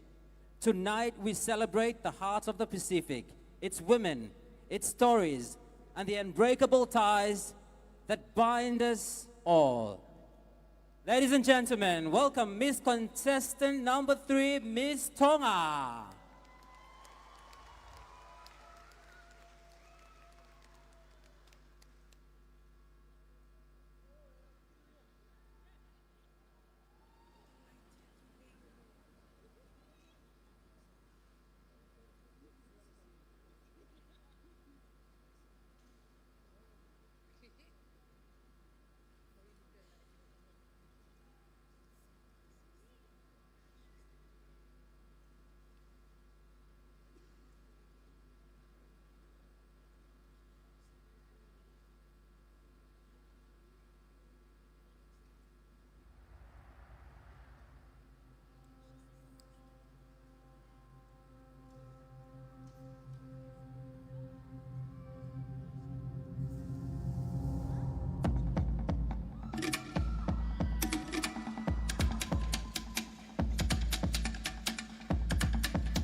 Ladies and gentlemen, contestant number 3, Miss Tonga. A round of applause.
So we have the talent category.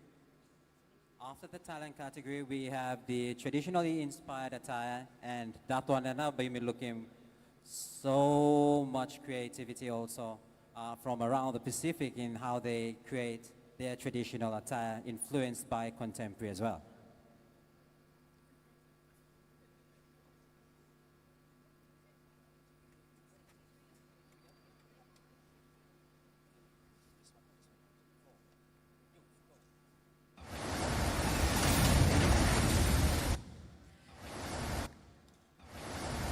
Ladies and gentlemen, introducing contestant number 4, Miss American Samoa.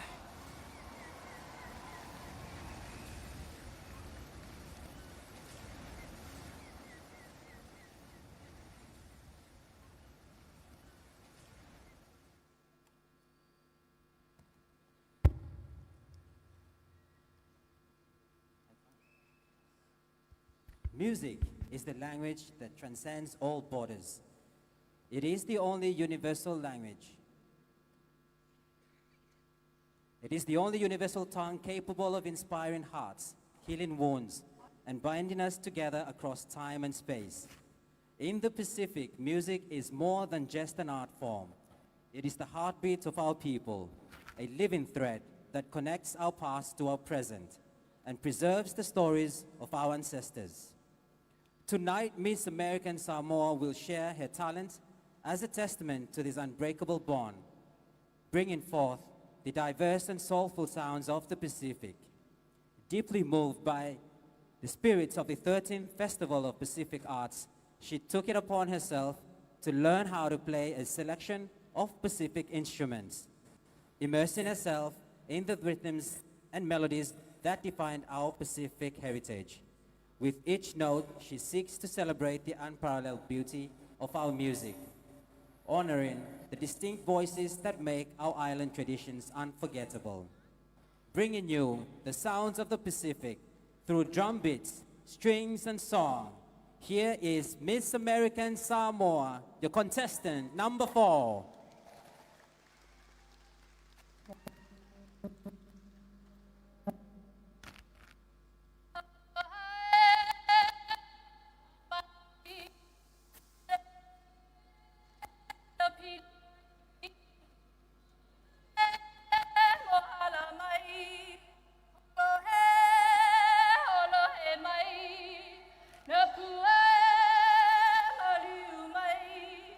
Look here.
tino at e sili tene o le Pasifika. A whaila e te fia talito nusa wia sima ai ia uinga. O skia upainga e fesui suia e le tūmau i se me tasi e nenga tai le se. Si pāwhala nene e.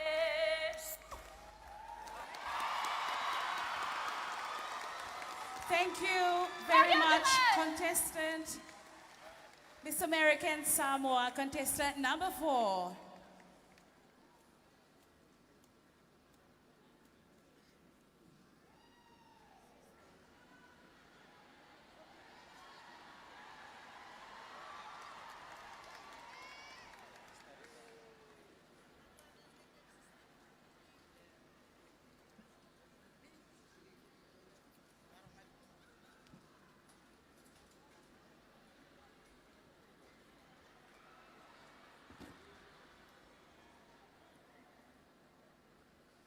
So ladies and gentlemen, this is the talent category, which the 8 contestants will make their appearance in showcasing their talent and skills that was very carefully thought out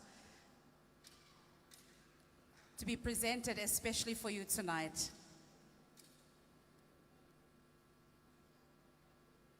With one more category to go later on tonight, and that's the traditional inspired attire. And then very soon we will have also the final performance from our very Miss Pacific Islands with her final performance tonight. So that's coming up this evening. So just when we have our cue to go for our next contestant, then we will introduce our next contestant. Ladies and gentlemen, introducing contestant number 5.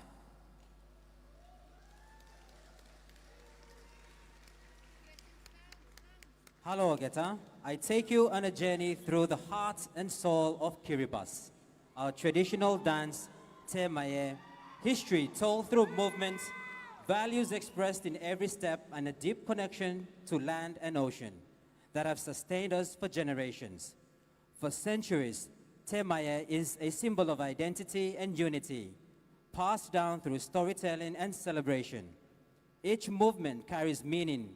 Each beat echoes ancestors' wisdom, and each performance a tribute to the strength of our Pacific spirit. Tonight I bring to you 6 distinct dance forms from the northern, central, southern islands of Kiribati in a masterpiece. Te Buki, a dance of elegance and grace, performed to highlight intricate hip movements accentuated by our traditional grass skirts. Pino, a seated dance, the foundation of all Kiribati dances, where storytelling unfolds through expressive upper body movements. Kayamata, a dance of strength, defined by steady and deliberate steps, embodying the unshakable spirit of my people.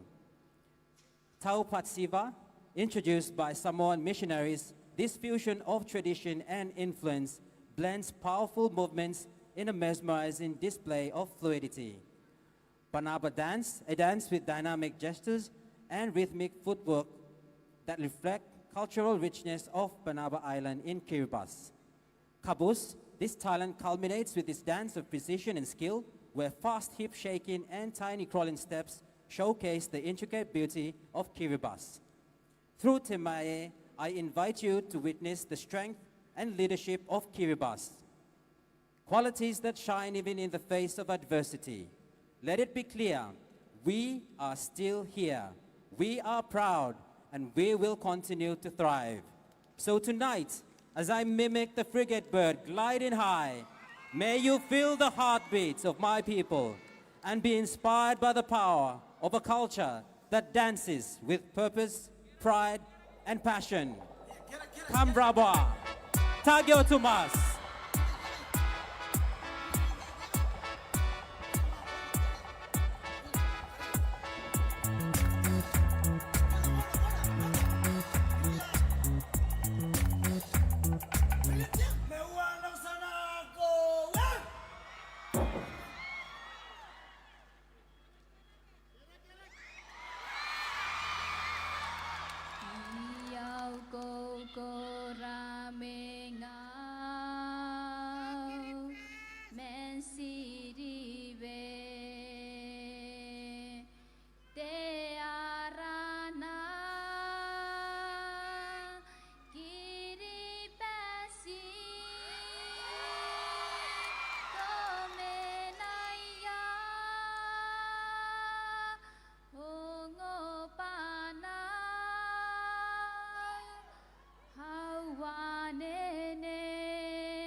Japani men na reisi vaina maitanin tene.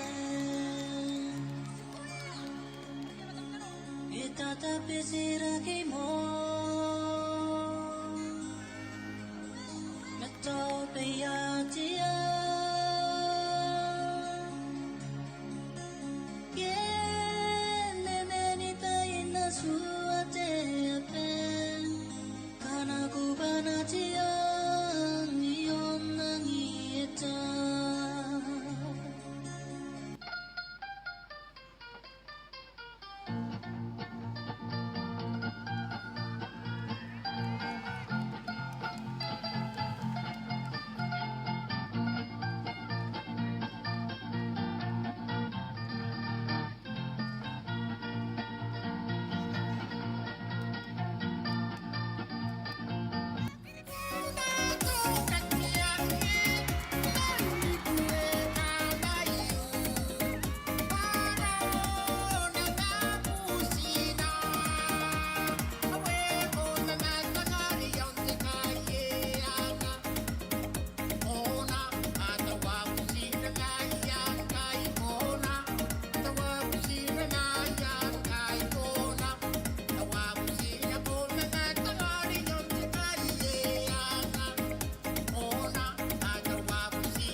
Thank you very much, contestant number 5, Miss Kiribati.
50 years ago, a nation was born, a land of 1,000 tribes, 1,000 tongues, and one unbreakable spirit, Papua New Guinea.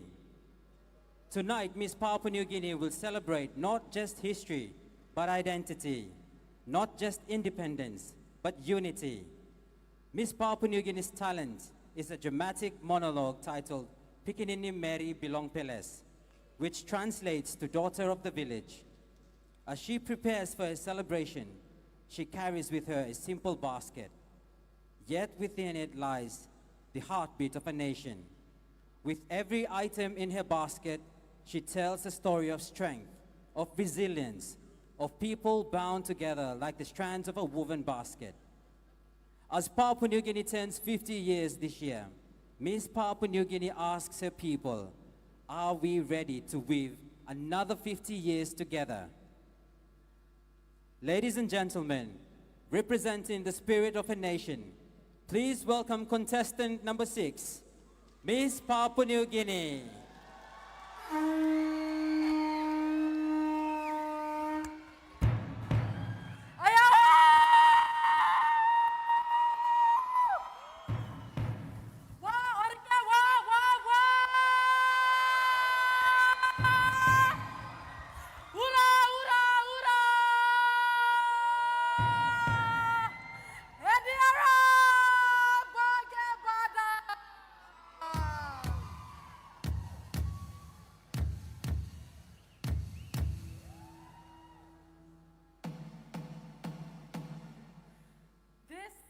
Shell. We blow the conch to call our people. It is the voice of the sea, reaching across islands and shores, calling us to unity.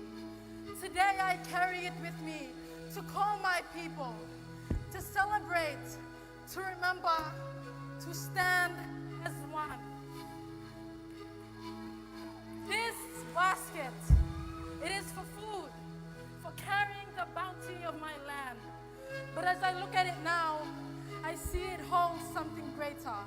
It is for stories, my story, your story, and the story of the land we call Papua New Guinea. This basket, it isn't just something I wear, it is my identity. It sways with me as I move, carrying the rhythm of the earth, the waves, and the wind. It reminds me of women who have walked before me, weaving these strands with love and care. This necklace, shells tell a story of wealth and connection. They aren't just ornaments, they are life. When we wear them, we carry the strength of our ancestors, the wisdom of our people. Cocoa, sweet potato. Simple, strong, and sustaining, just like the people who plant them, who tend to it with love and I see it now. This basket, this cocoa, this conch shell, and this basket, they are not just objects. They are pieces of my people. They tell our story from the islands to the highlands. We are different, but we are united. We are one. My people, hear me. This is our time. We must stand together. Today we celebrate not just 50 years of independence, but 50 years of unity, of strength, of resilience. This is us. This is Papua New Guinea. Are we ready to weave another 50 years together, carrying the strength of our ancestors, the dreams of our beautiful children, and the heart of our nation?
Thank you, contestant number 6, Miss Papua New Guinea.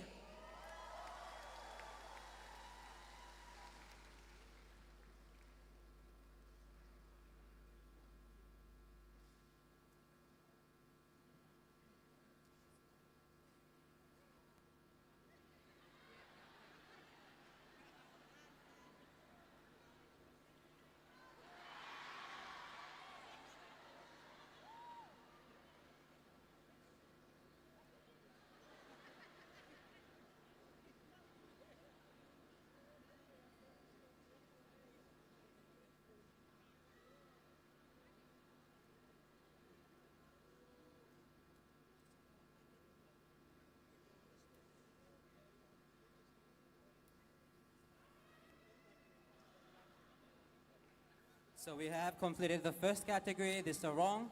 We are towards the end of the second category, the talent, and then we have the final category, the traditionally inspired attire, coming up shortly after this. We will also have intermittent entertainment in between these segments.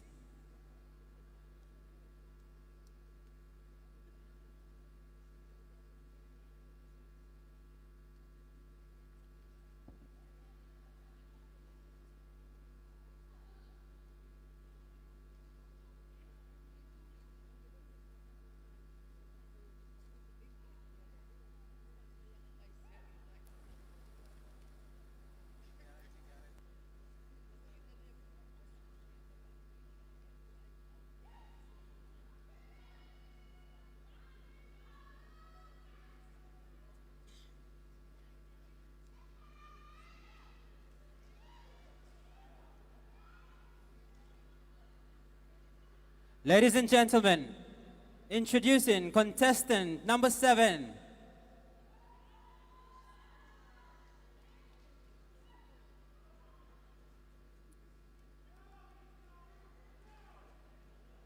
Miss Nauru.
A round of applause for Miss Nauru.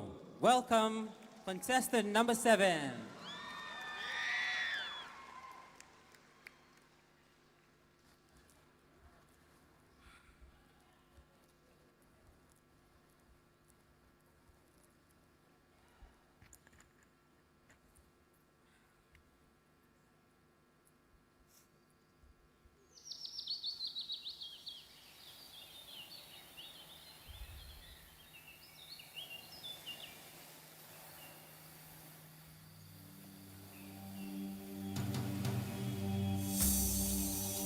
Tonight, I want to share with you all the story of Egamoisha, a respected queen of Nauru. Long ago, the arrival of foreign influence to my island brought weapons, which resulted in feuds and disagreements amongst the tribes. The villages of the north and the south fought brutally against each other, which became more frequent and extremely bitter. This turned into a 10-year tribal war. One night, the sound of the trident echoed,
treated along with their warriors.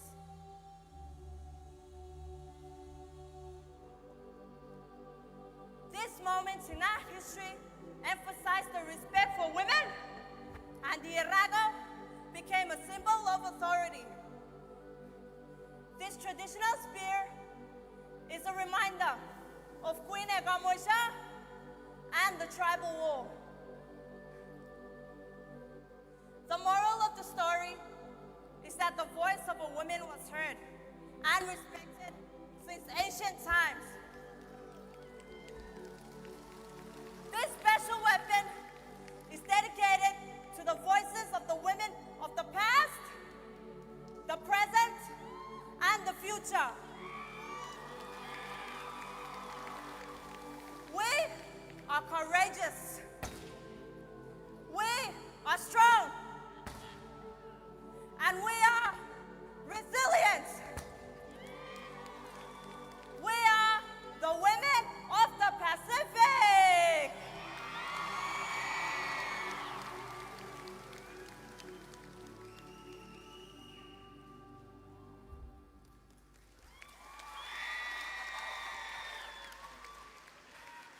Thank you, contestant number 7, Miss Nauru.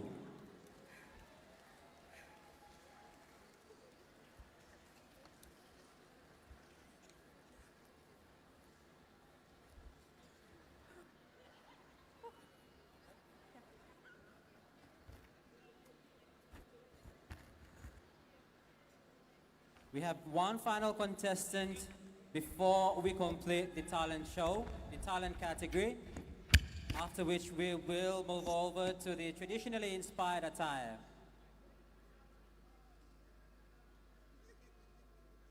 After the traditionally inspired attire, we will move on to the judging phase.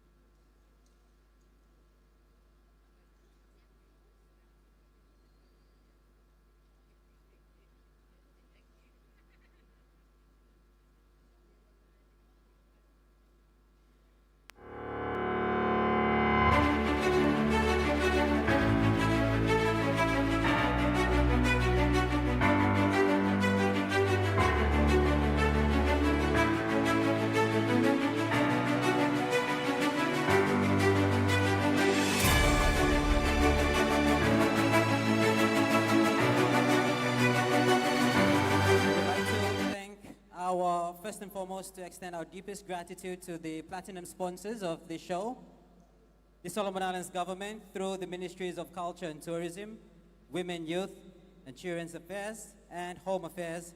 We would also like to acknowledge the invaluable assistance of the Secretary to the Prime Minister, Dr. Jimmy Rogers, whose support has been instrumental in ensuring the successful delivery of this event as well. We would also like to thank our silver sponsors, Tourism Solomons and Coral Sea Resort and Casino, who have not only supported this event, but combined have generously sponsored the top prizes for tonight.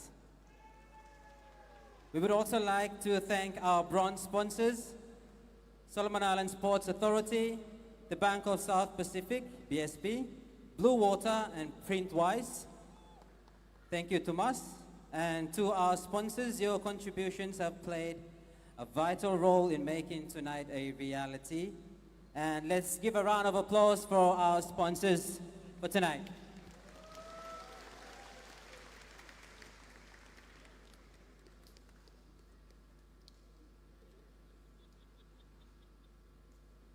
So shortly we will be having a new Miss Pacific. Crowning of the new Miss Pacific would be in the next hour. We should have the crowning after we have the traditionally inspired attire and also the judging phase.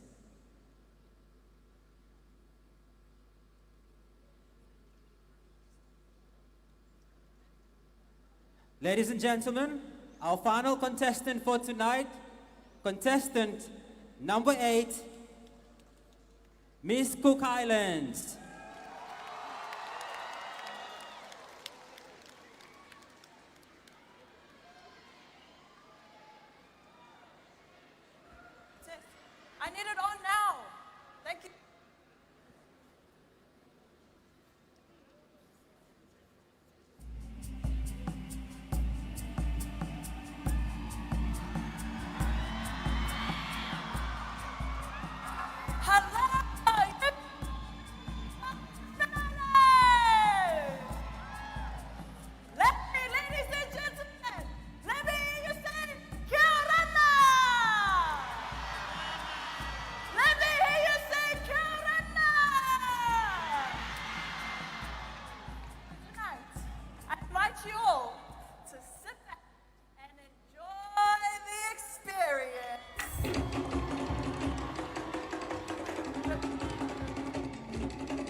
chants from my home island.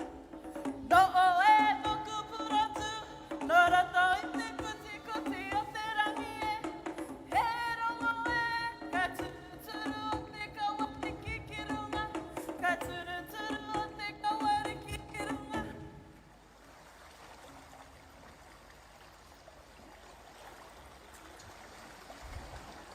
Tonight, I'll be one part of this type of weaving. Now, let's take it back to when I arrived into the Solomons.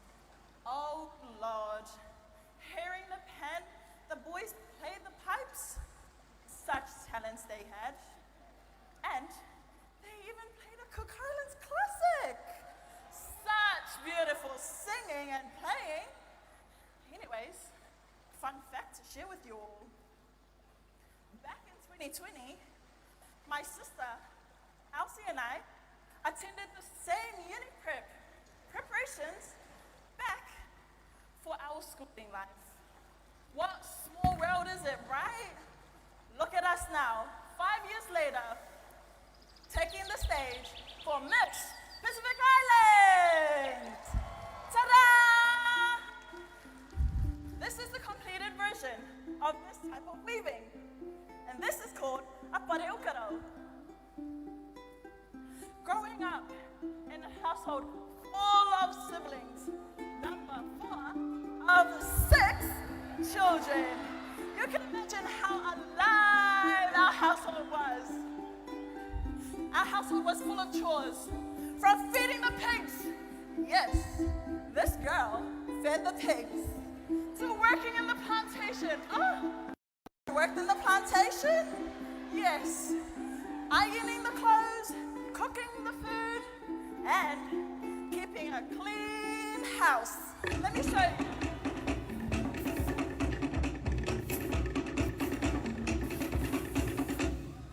Now, we all know that this nika broom has other purposes, right? Let me show you again.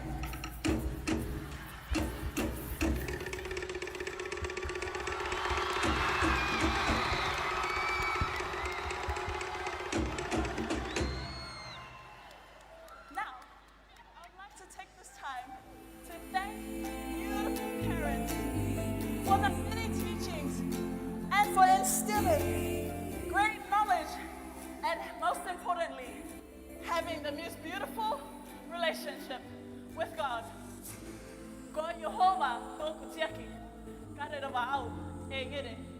The Lord is my shepherd, I shall not want. Amen.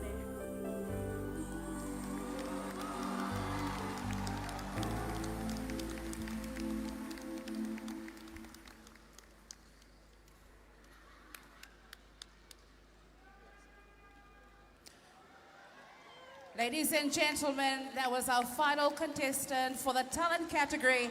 Contestant number 8, ladies and gentlemen, Miss Cook Islands.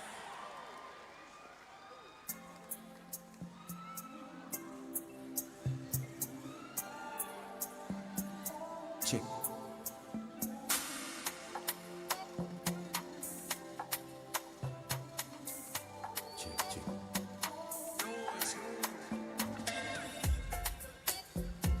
Ladies and gentlemen, that concludes our second category. That is the talent category we have for tonight. Just for now, we're just going to take a short break. So if you're sitting down, I think this is your chance to get up.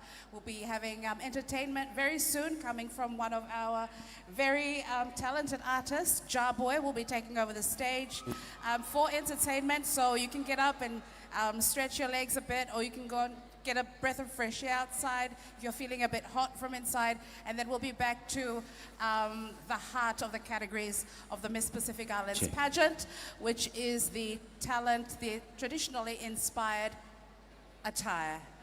That's the category that's coming up next. And also the contestants, after they do, they showcase their attire, they will come back and pick their question for tonight. As soon as they are done in showcasing their traditionally inspired attire, and they will come back up on the center of the stage and pick their question, and that is the question and answer time.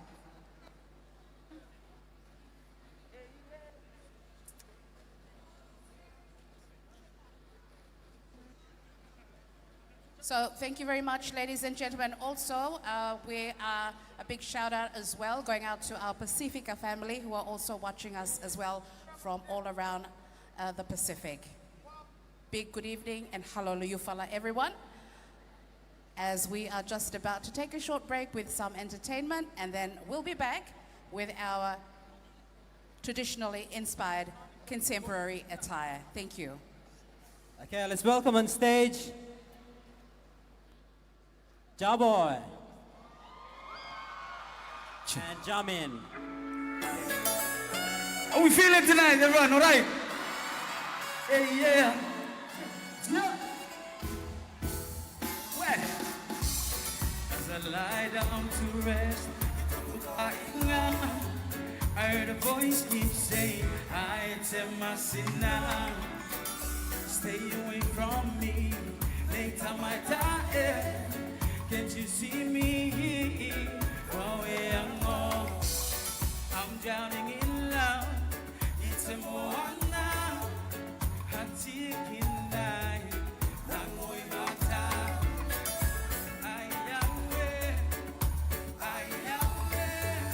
Yeah, let's go, everybody, sing this. Yeah. You cut my heart into pieces. You put a spell on me. You make my mind go crazy. All I think about is you, baby. You and me. Oh, my saki. Tahine on my medicine. Yo, give it up for my brother. Jamin. Let's go. Hey, what's up, good people? The song is called Gallery by Jamin. Check. Here we go. Tell me, but you me how. Yeah. You say me over now. You me I go right now. No, ya take for you not tell him so me no sad. I go more bad. No matter how sin, but me no lose thinking long. Yo, oh, what I look at see belte. Kayo sakit yo sana sewa. Sina no akalele. And in answer kasi melte. Yeah. And if you're gonna leave memories, baby, give me love. Everybody sing. You sabe, don't give. You got no more full on. Or get out something you want to see me now. We find them, we start on. Girl, I'm crying in my bed, cause it's messing with mine. Now by me sit down thinking you not give you long galar. You sabe, don't give. You die long boy full on. Or get out something you want to see me now. We find them, we start on. Girl, I'm crying in my bed, cause it's messing with my head. Now by me sit down thinking you not you long galare. Yeah. Yes. Check.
A round of applause for Jaboy and Jamin.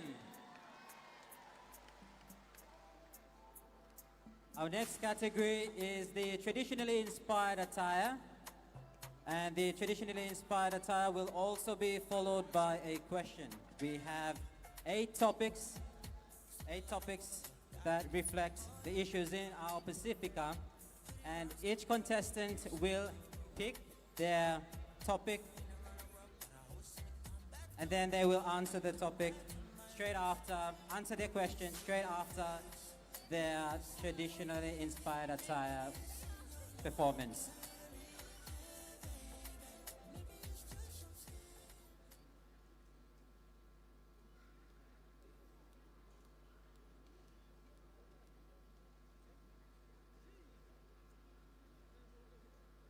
Ladies and gentlemen, let us welcome contestant number 1 for the traditionally inspired attire, Miss Solomon Islands.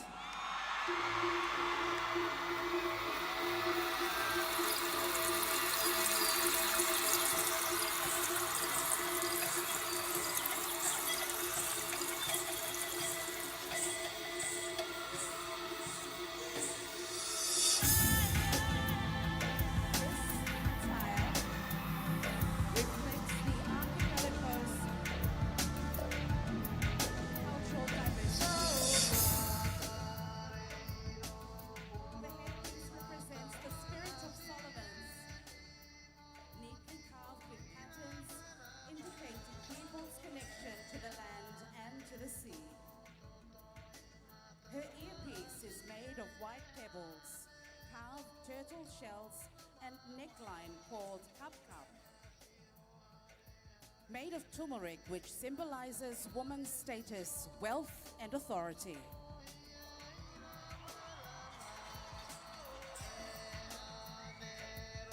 The yellow and orange colors symbolize strength, warmth, and creativity of island women. Hand-printed design on the front cape is the Onga Ana Pupulu, the northern star used to navigate. Back of her cape is a frigate bird, symbolizing good fortune. Her waist is adorned with patterns printed using tree carbon ink with limestone.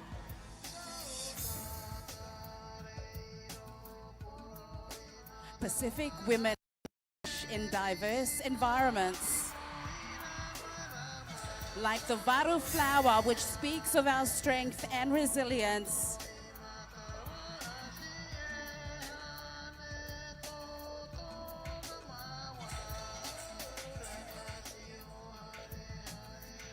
Her attire is crafted together with love and holds many stories.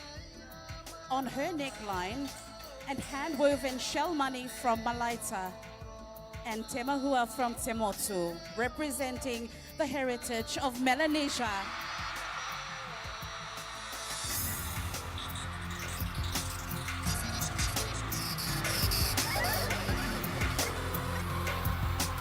The costume is made of tapa, coconut shells, and kusa intertwined with different materials.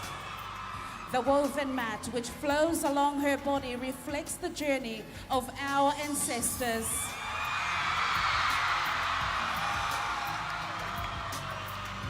An acknowledgement to the craftsmanship of our foremothers covering the Oceania, who have kept our heritage alive through art and storytelling.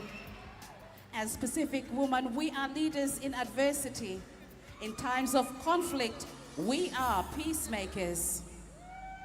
The red on the masterpiece is the inspiration from feather money of Eastern Solomons.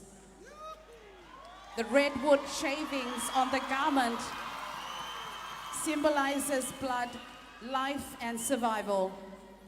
It portrays confidence and leadership, the essence of Pacific women. The frock is made of tapa and cane, a tribute to victims of domestic violence. It also resembles a cage signifying barriers women face. The doors on the frock, white shells on the hemline represents purity and gateway to discover freedom, peace, and harmony.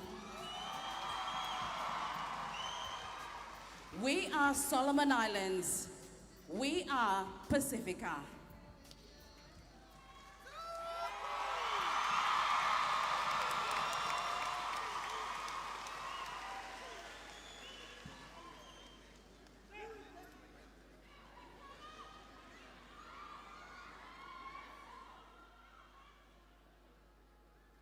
Contestant number 1, Miss Solomon Islands. Pick a question.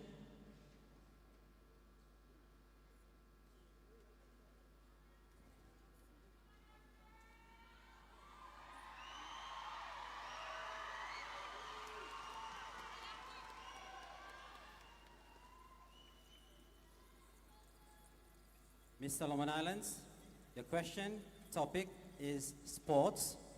And your question is, how do you believe sports can help promote gender equality and empower women and girls in today's society? Thank you for the question. I believe sports can empower women and girls in today's society because it is the one unifying thing that all Pacifica people engage in. We have always been athletes, we have always been sports players. It has been passed down through us from our grandparents and our forefathers who work hard every day to make a living. So I believe sports can empower young people because we can use it as a platform to share our culture, as in the sports that we played as kids. For example, bat and run. That was the sport I played back in primary school, which is a traditionally played sports that was inspired by cricket. And these are ways that we can share stories, talk to each other in our language, and empower one another as youth. Thank you so much for the question.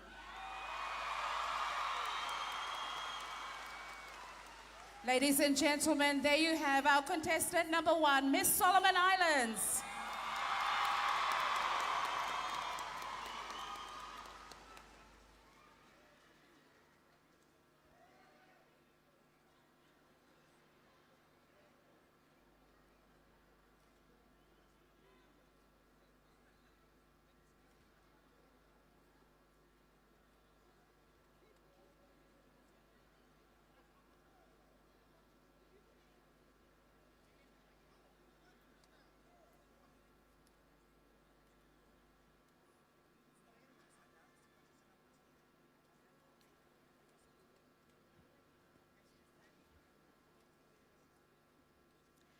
Ladies and gentlemen, we will welcome our next contestant.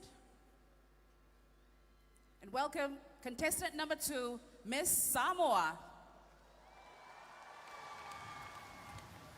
Adorned in all the dignity of her traditionally inspired attire, Miss Samoa presents Litaiao Mataniu Whengai Maleata, the arrival of and acceptance by our forebears of Christianity in Litara's humble village of Sapapali'i Savai'i in 1830. It is testament to the foresight and visionary leadership of our ancestors who believed in the delicate and harmonious existence of Christianity and our Samoa. Depicted by the white iasina and black fine mats, embellished with the pule shell, the Whengai, the covenants between Samoa and God, is well established, interwoven and protected by its living culture. Litara's message, through her traditionally inspired attire, is in order to overcome adversity, our Pacific people and leaders remain steadfast and hopeful, rooted in our faith, our cultural values, and the principles of God's unconditional love. Ladies and gentlemen, please make welcome Litaiao Mataniu Whengai Maleata, Miss Samoa.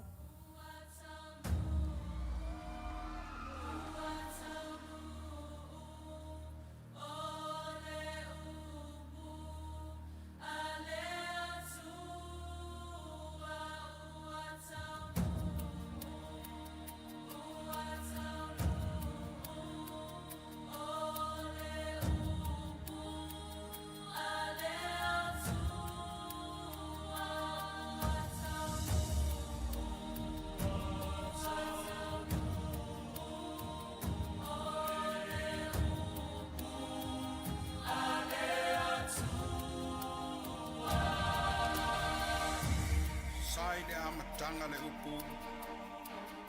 Sai le tua le upu. O le tua fo'i le upu. O ia lava sai le tua i le amatanga. Le ia whaia mea umalawa.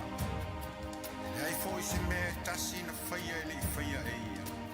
Sai a te ia le ola. O le ola fo'i. O le mana malama lea o tangata.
For the question,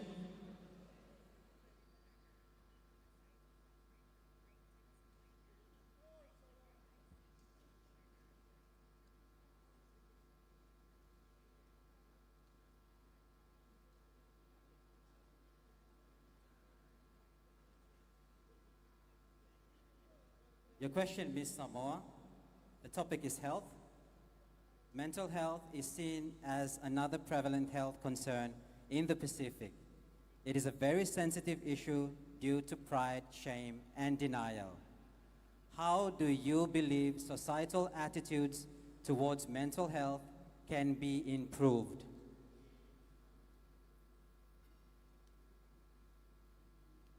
Thank you for the question. The Miss Pacific Islands platform is unique in the sense that it has a way to permeate all areas of community life. The Miss Pacific platform has an opportunity to challenge societal norms, advocate for cultural heritage, and create a new way for our young people. What I believe can help in the area of mental health within our people is working with NGOs who are doing the grassroots work, innovating new ways to look after people struggling with mental health. A lot of the time, I believe that people struggle with mental health because, one, there's either a breakdown within the family and support system, or two, there's a loss of seeing your value. And I believe that people that are doing the work, such as faith-based organizations like churches, governments that are employing people to research mental health issues and working on policies, such as Australia that is introducing a social media ban under 16, and Fiji also looking at doing the same. It requires a collective effort for us to all work together to address the issue. Lastly, I would like to say that the Miss Pacific Islands platform stands for raising your voice. This week, we have tried our best as 8 contestants, as well as our beautiful Miss Pacific, to raise awareness about issues that are important for our people. We stand for unity when we share our stories, and I believe that is the way where we can raise our voice to help our youth. Thank you very much. Thank you very much. Contestant number 2, Miss Samoa.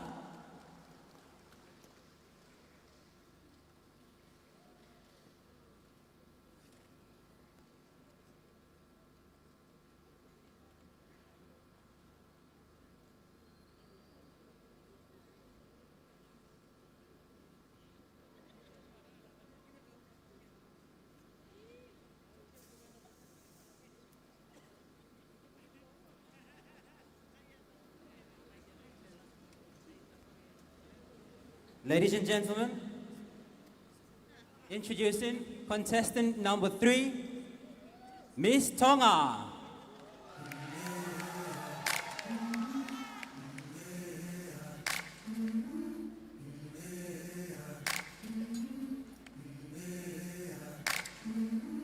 I've been walking with my face turned to the sun.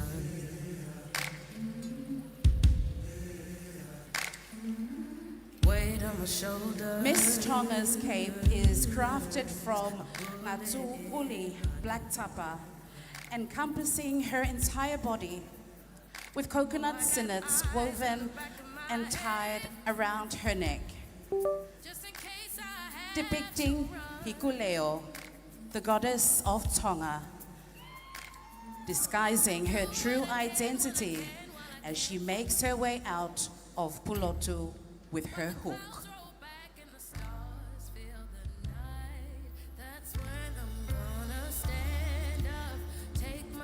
Like Hikuelo, Pacific women traverse the challenges of time with unwavering determination. The essence intertwined with the very fabric of our islands. In the heart of the Pacific, women stand as towering pillars of strength, embodying resilience and grace amidst the ebb and flow of life's currents.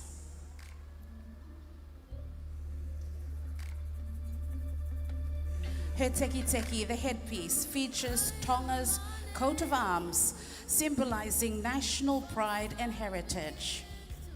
Bound by 4 strands of coconut sinnet, it represents Tonga's golden pillars of respect, humility, strong relationships, and loyalty, embodying the unity and strength of Tongan values.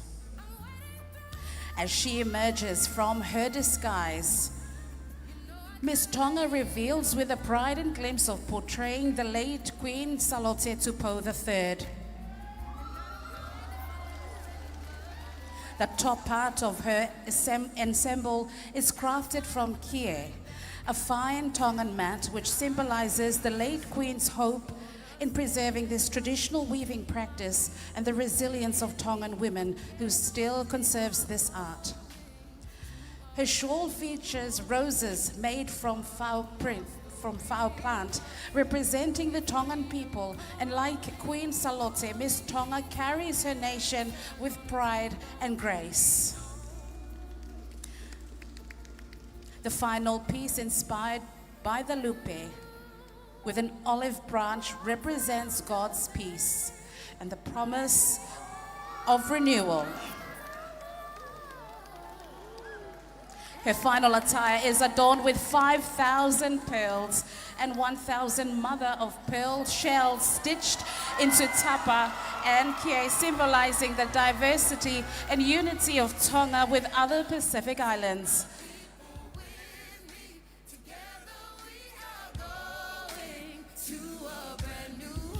The shell's resilience mirrors the strength of the Pacific people, especially in the aftermath of climate disasters. As we fight together to preserve our resources, land and heritage through unity and good leadership.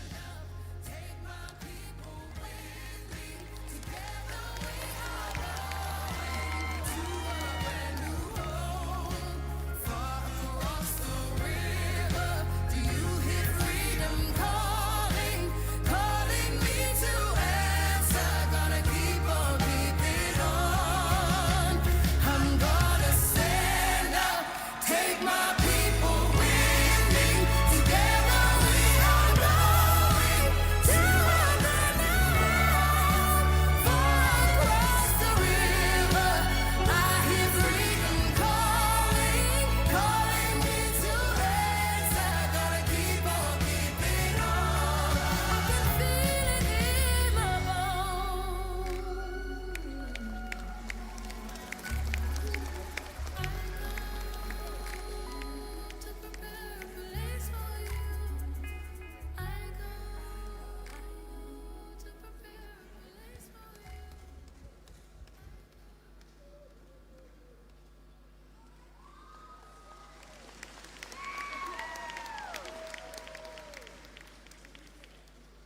And your question, Miss Tonga?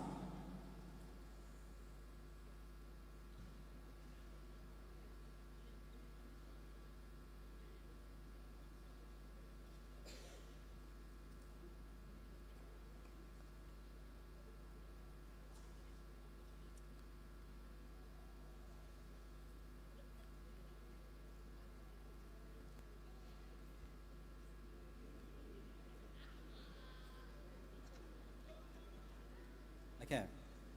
Miss Tonga, your topic is culture. Some believe that younger generations are losing interest in traditional practices. If you are to be crowned as Miss Pacific Island, how can you reignite cultural appreciation among the youth? Thank you so much for the question. Culture is known as our own identity.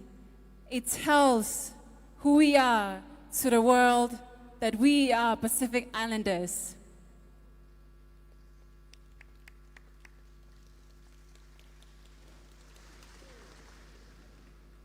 To me, I would advocate to include our youth and all the people in every communities in the Pacific and in my own country, so that they will be able to learn, to educate them, train them, invite them to all cultural events, local festivals, and most importantly, it's good to push them to cultural exchange. These will help them.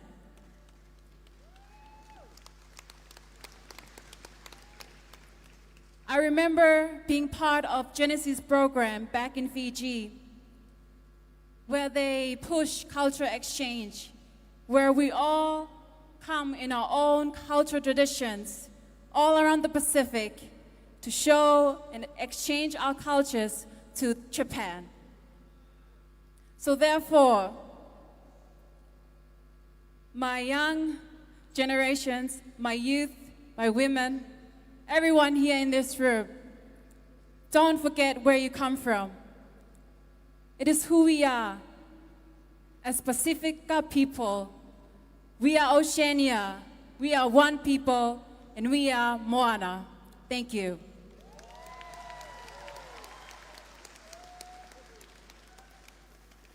Thank you very much, contestant number 3, Miss Tonga.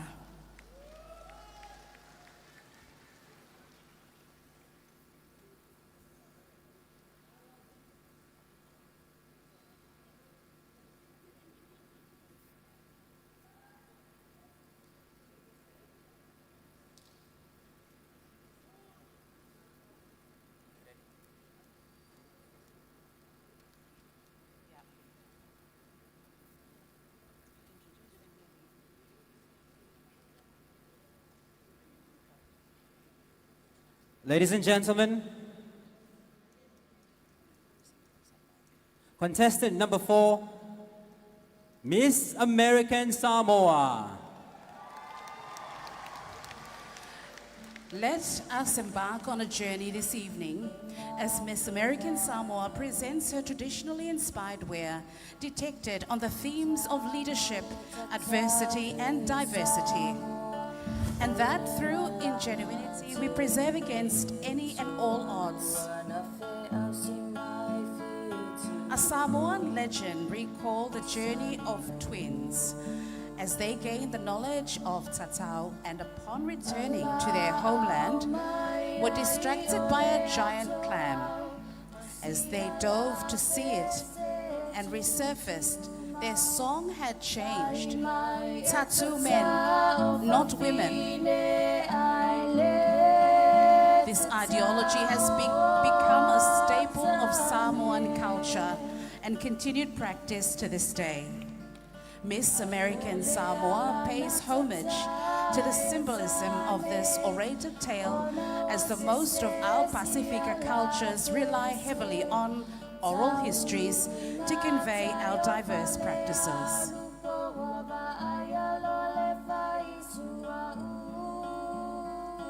as she walks forward in a structural cocoon, embodying the birth or beginning. This garment is made entirely of woven bandana sleeves and printed mulberry bark laid around her as a form of protection. Her headpiece previews the legendary twins created entirely of palm fronds and sennet.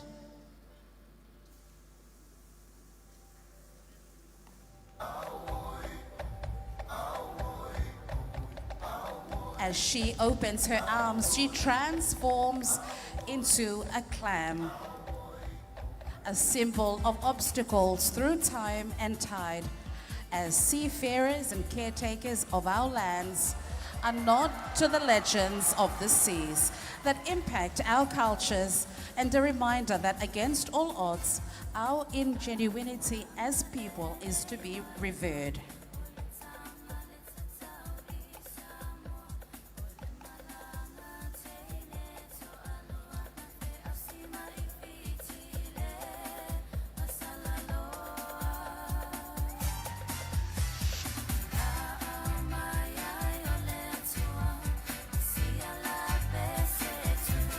In her final look, Miss American Samoa displays a dramatically full-length gown made primarily of coconut sennet, structured with a woven corset, bodice draped in hand, beaded red lopper seeds, crested with Samoan triller feathers sustainably harvested, and mother-of-pearl species.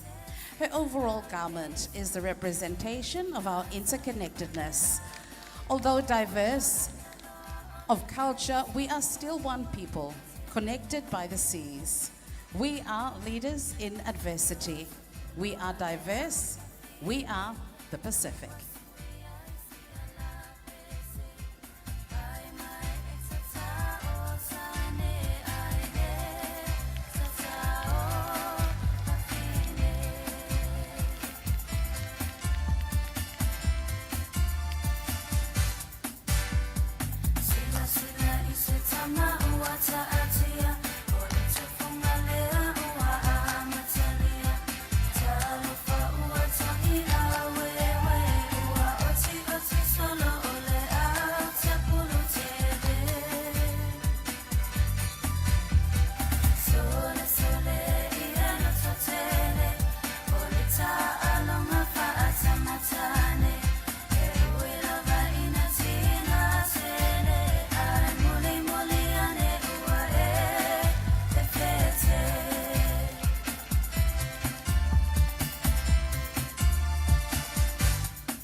Miss American Samoa, please speak your question.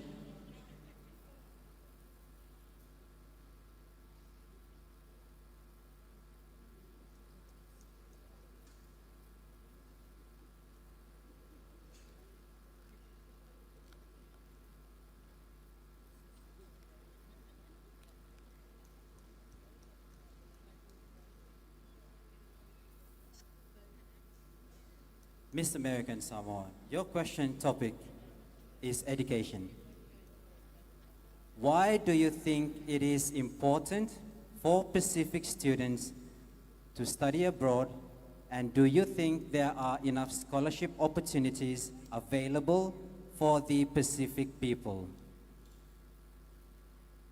Thank you, Colin. This might be my only chance to say this, but Solomon Islands, you have some beautiful people.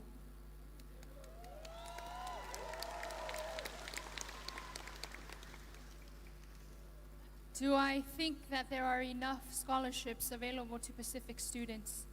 Yes, but there could also always be more. Do I think that it is important for our Pacific students to study abroad? Yes, but it is also important to foster our own in our own home countries.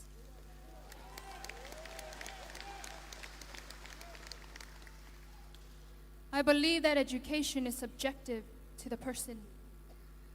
Where I'm from in American Samoa, we believe that a child's first place of education is within their families. O le whalea onga mo mua ta maititi o to tonu o lona ainga. A child's first place of education is within their families. So although I do believe that it is important for us as Pacifica people to study abroad, don't never neglect the teachings that we started within our families.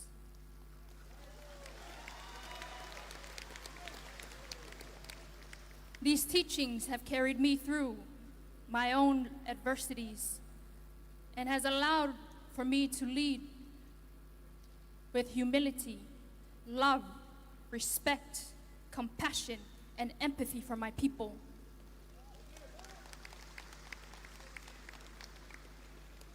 And lastly, Solomon Islands and the rest of the world and the Pacific who are watching. Western education might be the only way that workplaces see the advancement and the progression of our societies, but do not ever forget the primitive knowledge of our ancestors got us here today.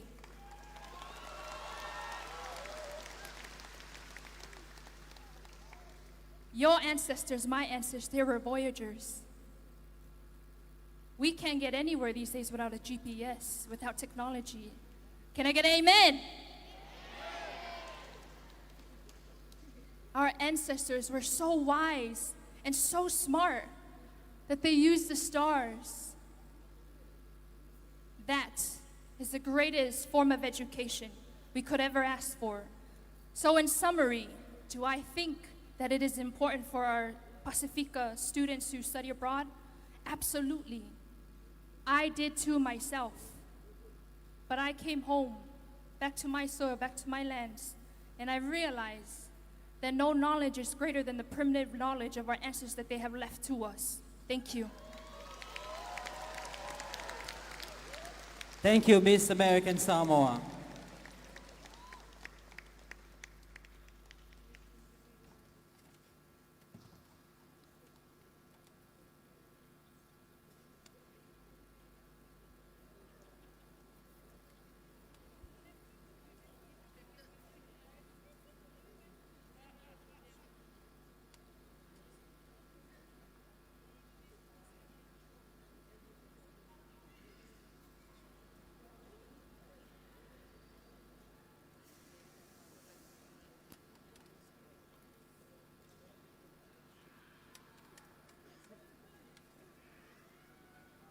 Ladies and gentlemen, contestant number 5, Miss Kiribati.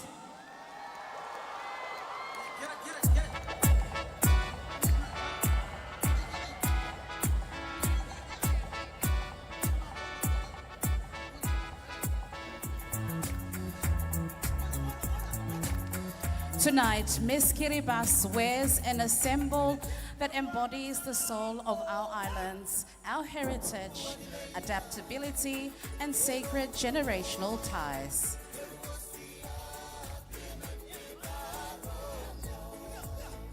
Every element is woven with tradition infused with the spirit of our ancestors.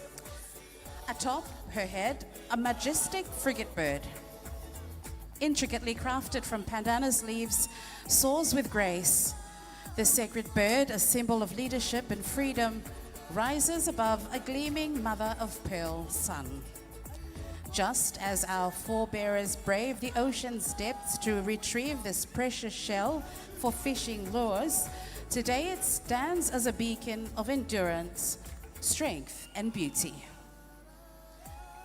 The sun's rays, woven from coconut fiber, reflecting our sacred connection to land and responsibility as stewards of Mother Nature.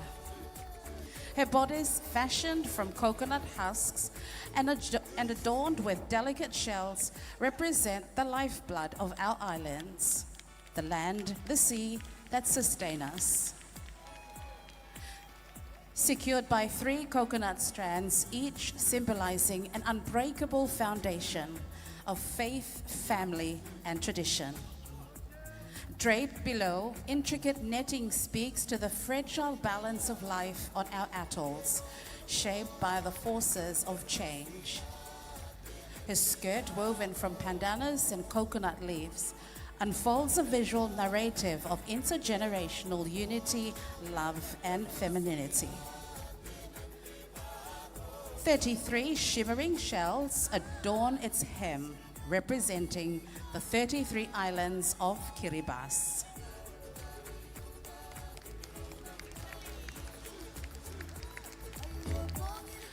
A coconut string belt embellished with a mother of pearl flower clinches the ensemble, an emblem of strength and grace of Kiribati women. In her hand, she wields a traditional staff lined with shark teeth, a powerful symbol of fearless spirit of women, warriors within their homes, leaders in their communities, and champions on the world stage. This attire is a declaration of the time-tested Pacific women leadership that embraces diversity and rebounds gracefully after every adversity. Ladies and gentlemen, this is Kiribati. This is our Pacific, our identity. This is our legacy.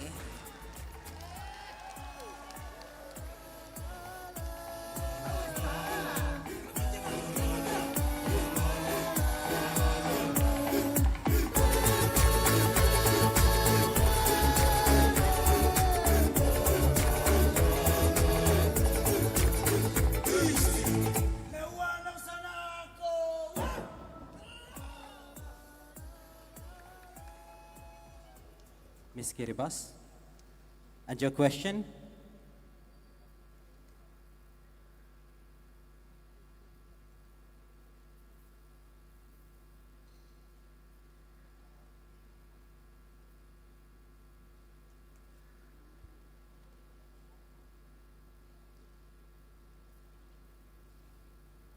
Ms. Kiribati, your topic is environment and climate change. It is often said that lack of funding is another obstacle hindering our efforts to address the impacts of climate change in the Pacific. Ms. Kiribati, do you believe that the Pacific should demonstrate greater responsibility by reducing its reliance on external funding for climate change mitigation efforts, and how?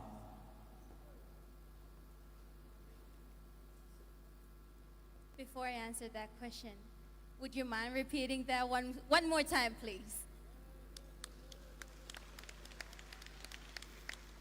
Sure. Ms. Kiribati, your topic is environment and climate change. It is often said that lack of funding is another obstacle to hindering our efforts to address the impacts of climate change in the Pacific. Do you believe that the Pacific should demonstrate greater responsibility by reducing its reliance on external funding for climate change mitigation efforts, and how? Thank you for the question.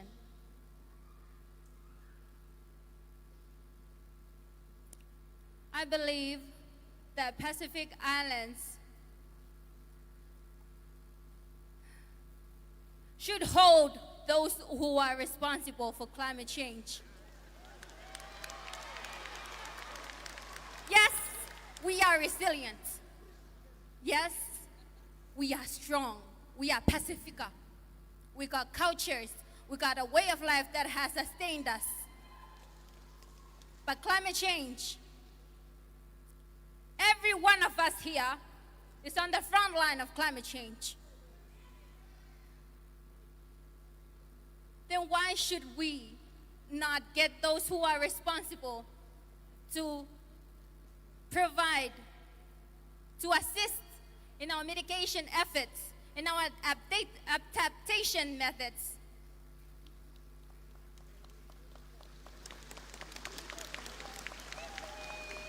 During my reign as Miss Kiribati, I was blessed to join the COP29, the Conference of Parties, where the world who signed up for the Paris Agreement get to meet again.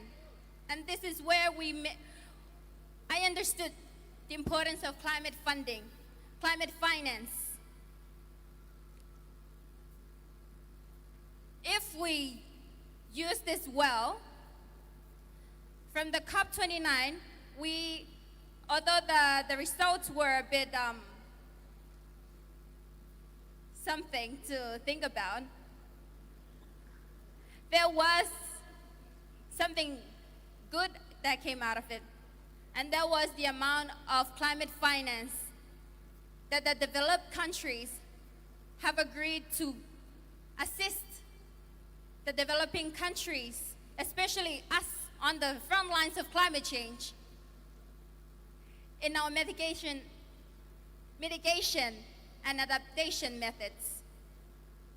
If we use this funding well, and we have better access to it, I believe we can continue to be more sustainable. Of course, our cultures, our way of life, our traditions have led us all here to be united on this platform. But it don't hurt to have the assistance of those who contributed more to the greenhouse emissions, to take responsibility and assist us in our mitigations. Kiribati has a KV20, and we have been assisted well by the climate finance in mitigation efforts, although there is always room for improvement. Thank you. Thank you, Miss Kiribati. A round of applause for Miss Kiribati.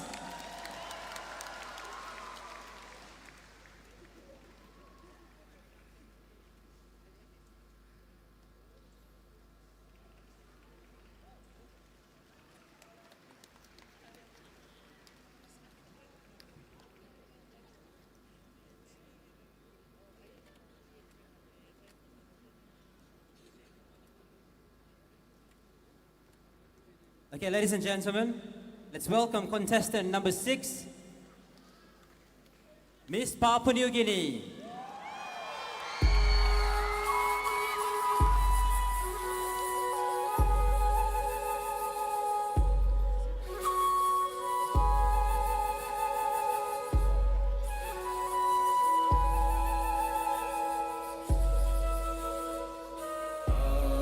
She is Papua New Guinea, a land of 1,000 tribes, united in diversity and bound by the unshakable values of family, tradition, and connection.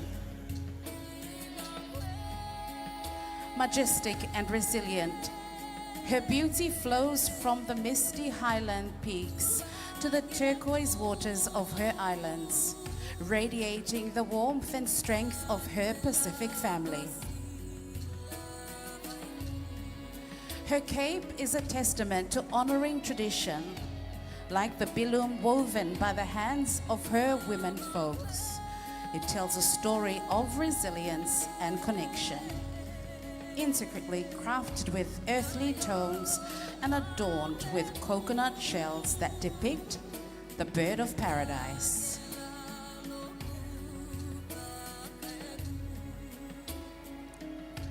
The raw bilum fiber represent the land's natural beauty, while the cape's design reflects the strength of her people.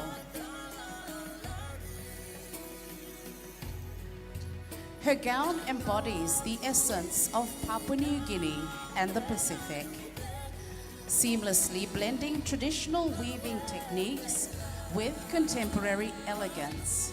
Its rich design transitions from dark to light tones, inspired by the feathers of the bird of paradise.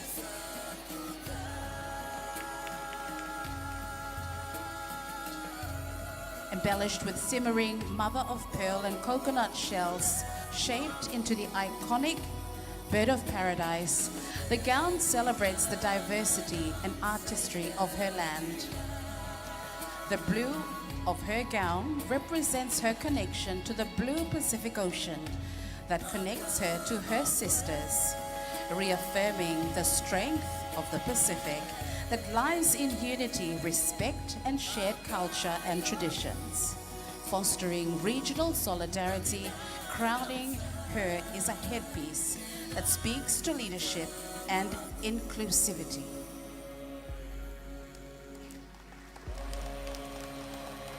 Inspired by the vibrant plumes of Princess Stephanie's Estrapia, the King of Saxony and the Rajana, it is crafted from pandanus leaves and bilum fibers. It symbolizes unity with Papua New Guinea, the Pacific, and her role as a cultural leader on the world stage. As she celebrates 50 years of unity, this dress stands as a reflection of her journey, embracing her place in the Pacific, leading with inclusivity, diversity, and hope. She is Papua New Guinea.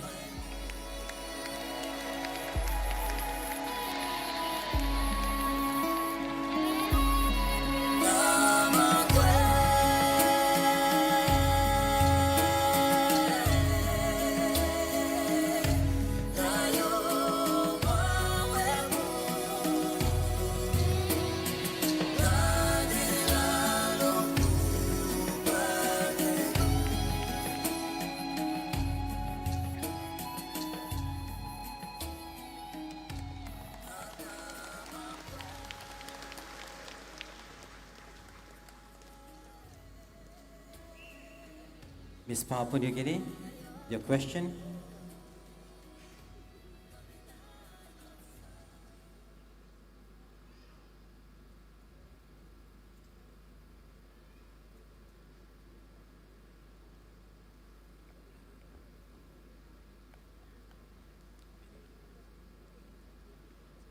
Miss Papua New Guinea, your topic is tourism.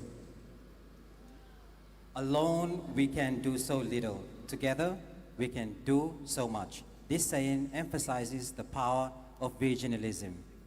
How can regionalism contribute to sustainable tourism in the Pacific? Thank you for your question. To repeat, how can regionalism contribute to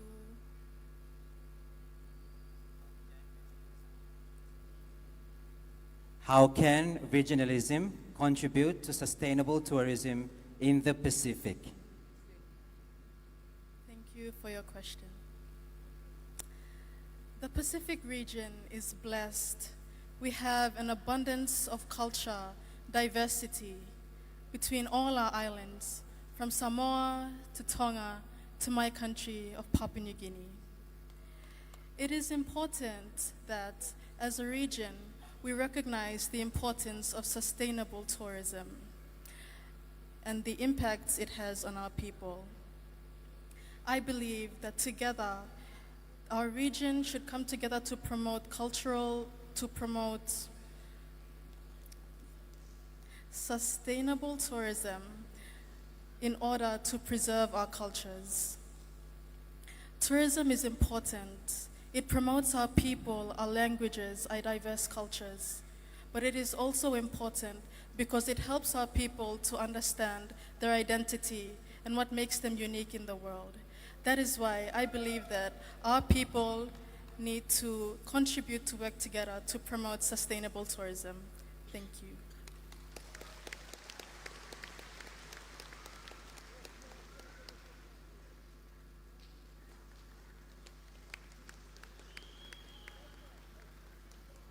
Ladies and gentlemen, a round of applause for Miss Papua New Guinea.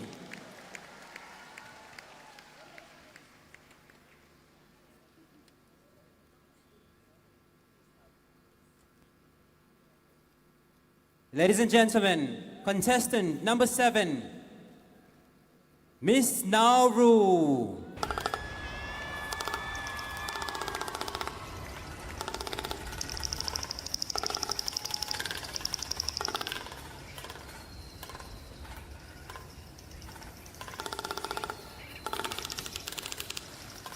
Tonight, Miss Nauru stands before you in an original attire especially created for all of you in the audience tonight. In the heart of the Pacific, on the island of Nauru, there exists a traditional dress known as the heirloom of resilience. This garment is more than just a beautiful creation. It is a profound symbol of leadership in adversity and the celebration of diversity. Miss Nauru's stunning headpiece, a dazzling representation of hand-woven majestic frigate birds crafted from vibrant pandanus leaves, showcasing the intricate craftsmanship that embodies the spirit of Nauru. Miss Nauru is wearing her handcrafted outer garment from softened and dried pandanus leaves. This exquisite garment pays homage to the rich Nauruan tradition of ikawada, also known as string figures. As she removes her outer garment, she reveals a stunning adornment made from intricately designed phosphate pieces.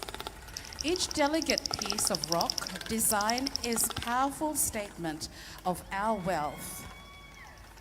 The attire flows gracefully as a tapestry of cultures representing the rich traditions of our Pacific nations. Each fold creates a powerful symphony of resilience. The attire further reveals vibrant and distinct birds, symbolizing the peaceful nature of Pacific Islanders and characteristics of each culture.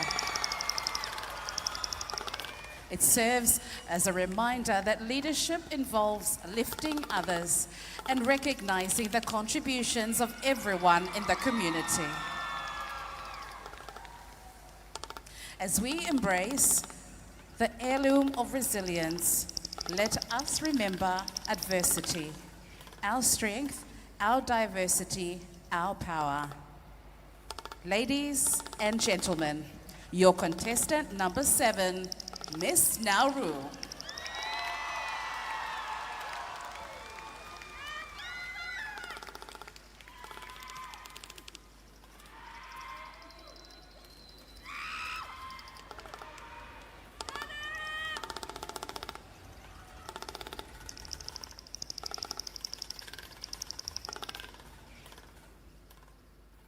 Miss Nauru, your question?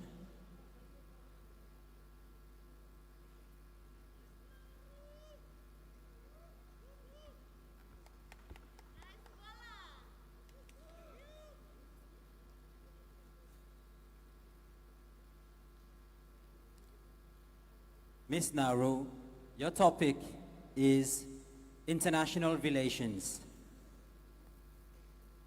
Why do you think it is important for the Pacific Island countries to have healthy international relations?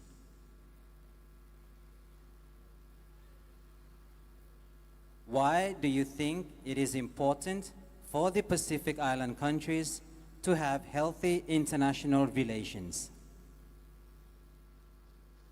Thank you for the question. I believe that us Pacific nations should have a healthy relationship with international relations. This is because although we are small, we need to work together and voice out our concerns, such as climate change, sustainable development, and economic growth. We need these bigger countries to help us because we are most impacted by climate change. Thank you.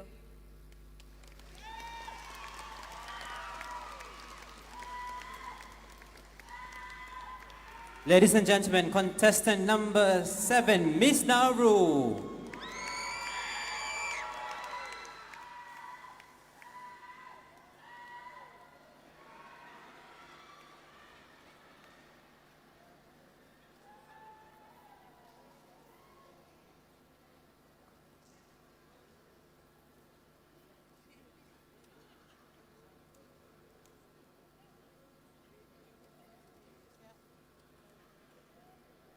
Ladies and gentlemen, our final contestant for the traditionally inspired attire, contestant number 8,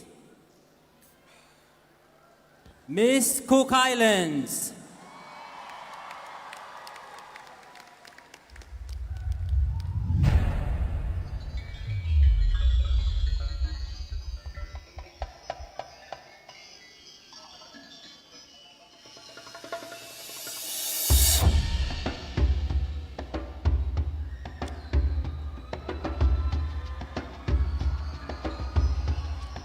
Tonight, Miss Cook Islands unveils a breathtaking tribute to Akamaro Kuraanga, the sacred chiefly investiture ceremony honoring the timeless significance of the ceremonial garment.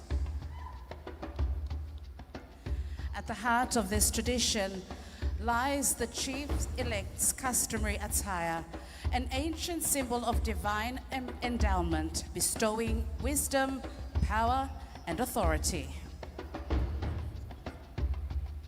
Once woven into the fabric of our identity, these traditions face obscurity with the arrival of foreign influences. But tonight, they are reborn. She showcases the essential elements of the sacred attire, drawing from the distinct traditions of tribes across Cook Islands. Korare, the spear. It is carved from the resilient tamanu or mahogany tree. This spear is a token of dominion. It commands strength and leadership. Held firm, it is the mark of a ruler. Parekatu, the crowning headdress, a towering testament to cultural pride, its sheer magnitude of proclaiming her chiefly state. The cloak of wisdom, a mantle of red feathers enveloping her in unity and signifying the tribe's collective embrace of their new chief.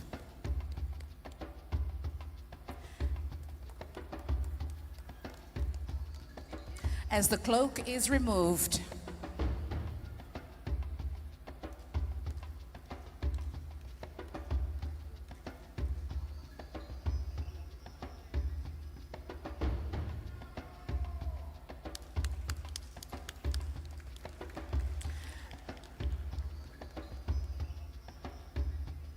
the essence of the Cook Islands emerges.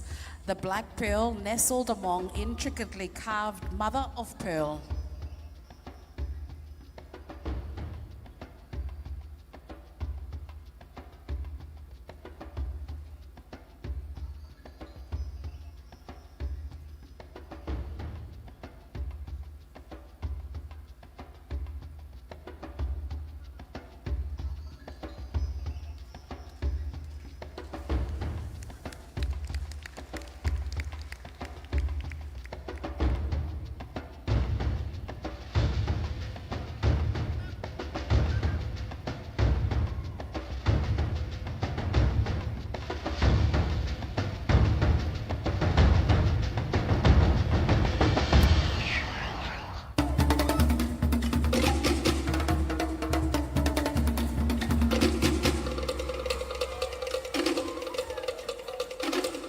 The essence of the Cook Island emerges, the black pearl, nestled among intricately carved mother of pearl, delicate rito weaving and foul or kiriao plates. This rare treasure embodies her mana, her authority and her prestige.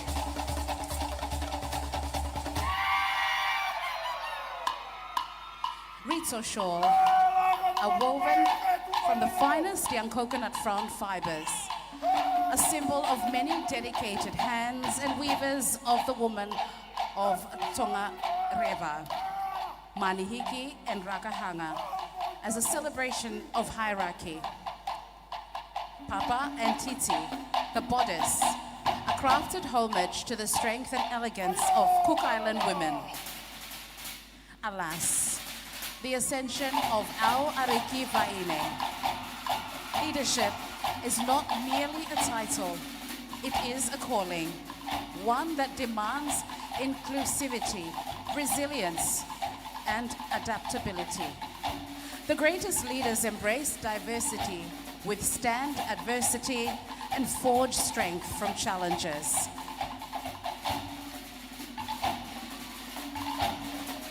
Tonight, we celebrate not just a queen, but a legacy.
Ms. Cook Islands, and your question?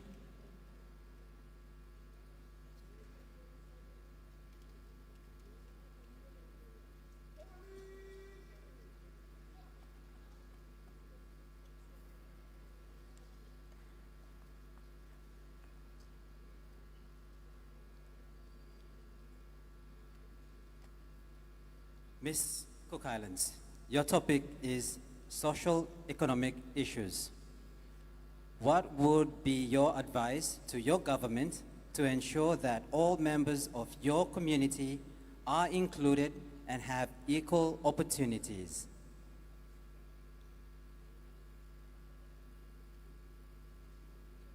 Thank you for the question. I strongly believe that in this platform of the Miss Pacific Islands or the Miss Cook Islands platform, I would utilize it for the youth and the voices of our people to working alongside the government and making sure that we can invest in utilizing renewable energy like solar system or renewable power like wind power. Using this type of platform, we can get a message across to the whole world, not just our community, but every voice will be heard. I would leave you with the scripture for today from Philippians 4, verse 13. I can do all things through Christ who strengthens me. Me taki atu paka, kia orana e ke manuia.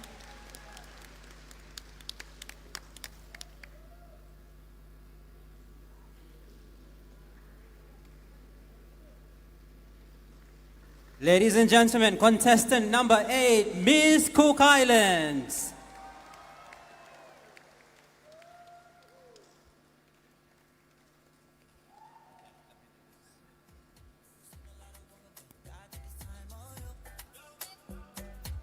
And we will once again welcome all contestants onto the stage for one final look at the traditionally inspired costumes.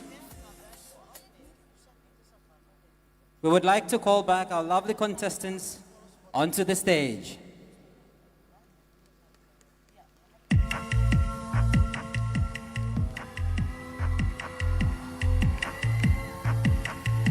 Te hionga tai tēne, tainga o tau tapina me asu.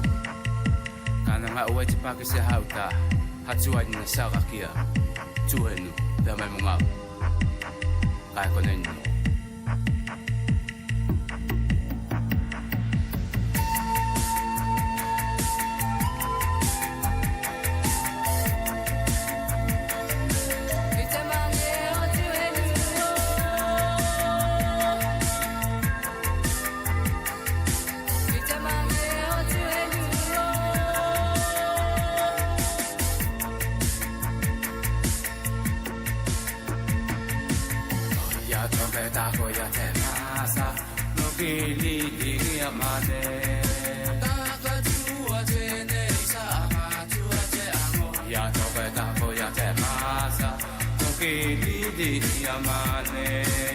Thank you, ladies.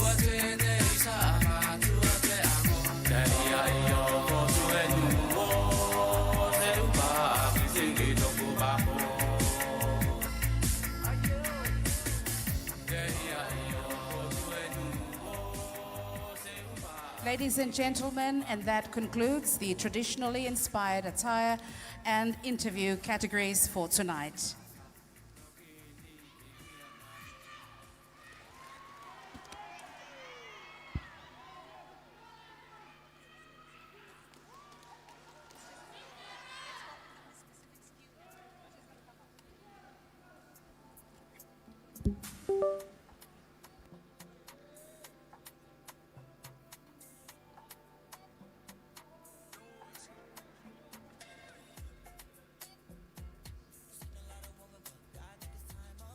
Ladies and gentlemen,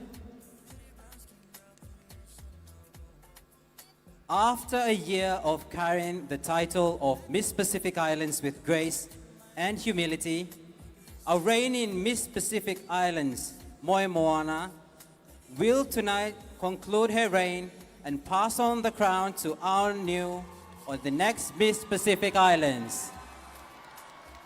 Please welcome her on stage for the farewell presentation.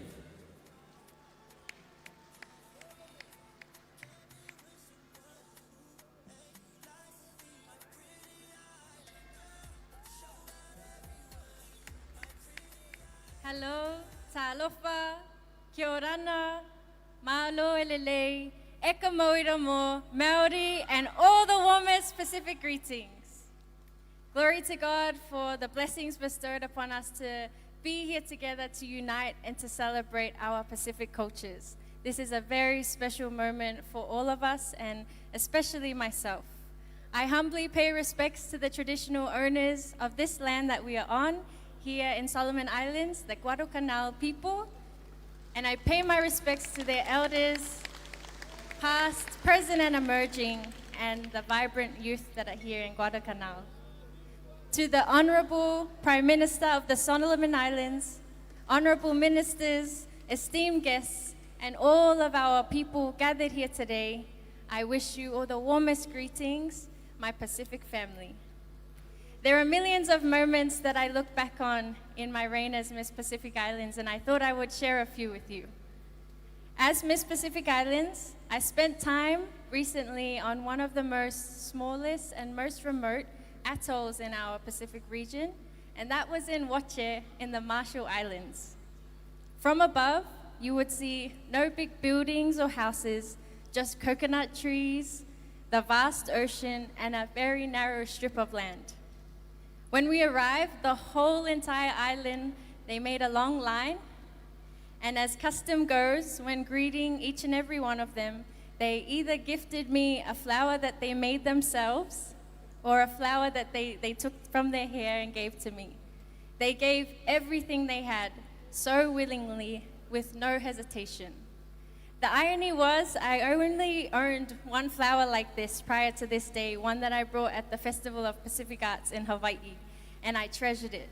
But that day, I found myself in the land infamous for their Wache roses made from only coconut leaf and wire. Copper wire that was dug up from the remnants of the war when Wache was used as a military sea base. I received over 100 Wache roses that day, a mountain of beautifully and intricately made flowers that are just made from our very land. These women who made these flowers transformed a tragedy of war into something beautiful that they now make livelihoods for their family. In Kiribati, prior to my landing, they said that there was a long drought. But the day that I arrived, they said it was like the heavens opened up and the rain poured down. I was told from the moment that I landed that rain was a blessing, and so many Kiribati people were coming to me and saying, "Wow, Moana, the spirit of our islands must love you because it rained. Finally, it rained." These are just moments where you feel that connection, even though it's not your home or a place of belonging, you feel that you're at home, that instant connection. I have had the opportunity as Miss Pacific Islands to sit at the feet of the people and learn from wisdom of many traditional leaders, such as High Chief Ratu Rakambau in Fiji, matriarchs in Palau, Her Royal Highness Princess Angelica Latui Fuibeka Tukuaho of Tonga, paramount chiefs in Samoa, and also the now Māori Queen Ngā Waihono i te Pō. I have been able to sit at conference tables with world leaders and Pacific leaders, and I've met people from all corners of our region at the Festival of Pacific Arts in Hawaii. My point is that what I know about this platform, the Miss Pacific Islands, is that it is a divine calling. A calling to lead and serve your people, and it's not just to love and lead and serve the people that are connected to you by blood or by island, but by ocean. The people that are connected to you by the largest ocean in the world. In the Pacific, we are so blessed because we understand that the heavens, the land, the sea speaks to us. We know as Pacific people that the Pacific is not just the beauty that we see with our eyes, but it is what is felt in the heart, the soul, and the spirit. I feel a type of a nostalgia, especially coming here to the Solomon Islands. I feel a connection as if I am retracing where my ancestors once came and traversed the sea to. I feel that I am walking in their path, and that is so special to me, and I am so grateful for the opportunity to be in this position.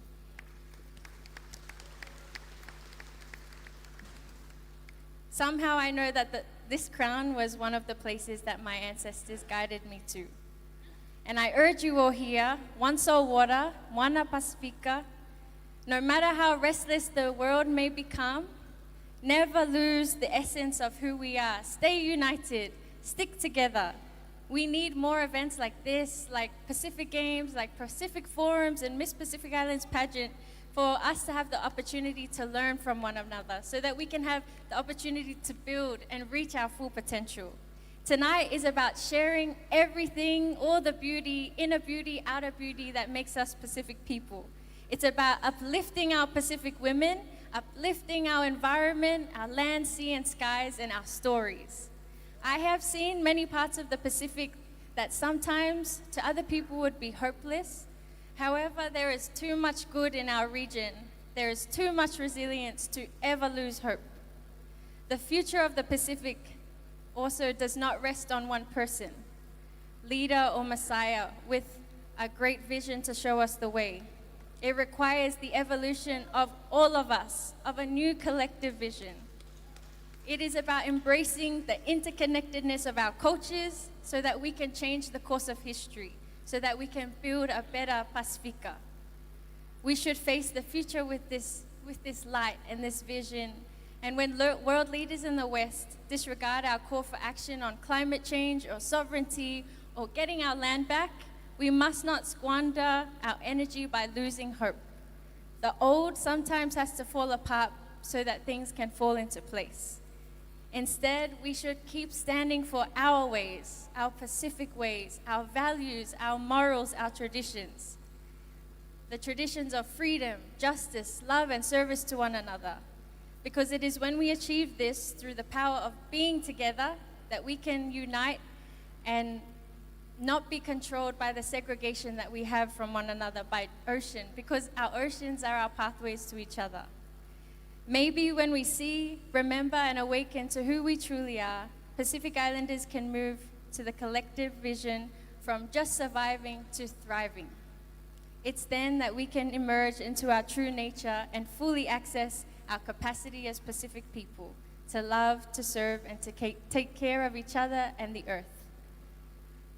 Thank you to my loving, humble, and supportive parents, Mary Jane and Fred Schwenke, my backbone for everything, as well as my siblings, my grandmas, aunties, uncles, and all of the people that became like family to me in this journey. There are hundreds of people to name, but I just want you to know that I am so grateful. Thank you to the government of Samoa and to all the governments in the Pacific for always welcoming me with open arms. Thank you to the visionary and creative people a part of my team, specifically the lead media, Aaron, for capturing all of the videos throughout my reign as Miss Pacific. Thank you to the businesses and the artists and the youth that continue to uplift me throughout my reign. I wish my sisters, our women warriors and cultural custodians all the best for this pageant. They have made me so proud throughout the 1 week together, and I'm going to miss them dearly. And lastly, my performance today, I'll be joined by DC Reformist, also known as Dreamcast Studios. They are from Honiara, Solomon Islands, and I was only introduced to them last night, and we were able to bring something together to really showcase the brilliance and creativity that is here in the Solomon Islands. To all of our youth tuning in, you are worth every effort, every opportunity, and beyond this title, I will continue to advocate and fight for you. I love you all. Soifua ma'ia manuia.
Amazing performance there. Thank you, Moe Moana.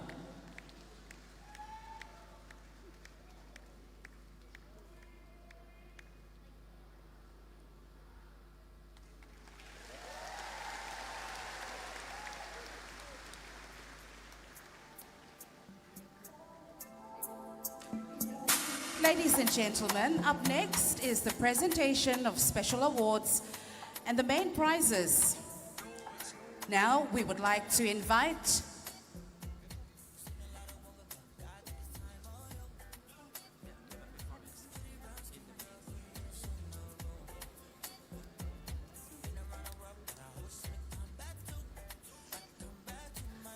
Okay, well, apologies for that. I think our results for the prizes is still being looked at. We don't have the final awards here, but while waiting and before we call back our contestants for the final look, I think we'll just have to go for another break with entertainment, and then we'll be back with the presentation of special awards.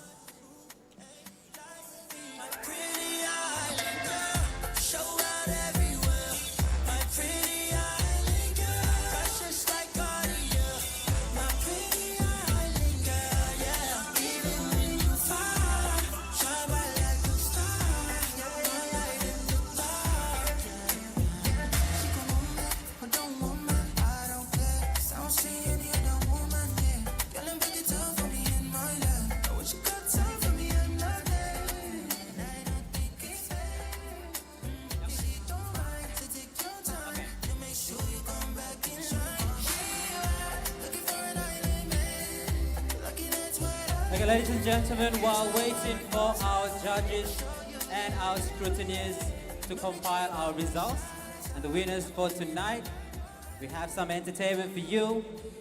While waiting for our esteemed judges and scrutineers to provide us with the results for tonight's Miss Pacific Islands pageant.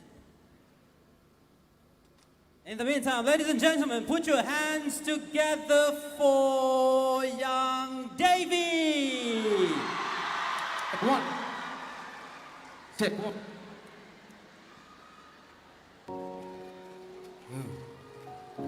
Yeah, you win this.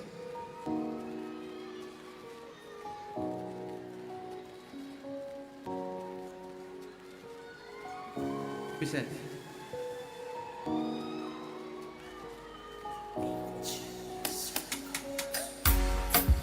You made me sad, you made me so untied. 3 years lost in you, lessons for me and you. Family me sabe, people wrong me sabe, friends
Much love. Here we go, DJ. Tonight it's all about happiness. Hey! Hey!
Should be nice.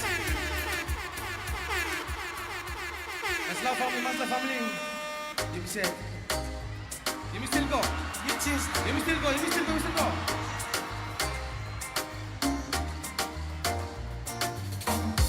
How now about me, okay? When your ex still calling you. We say how now about me, okay? I'm still like I'm you.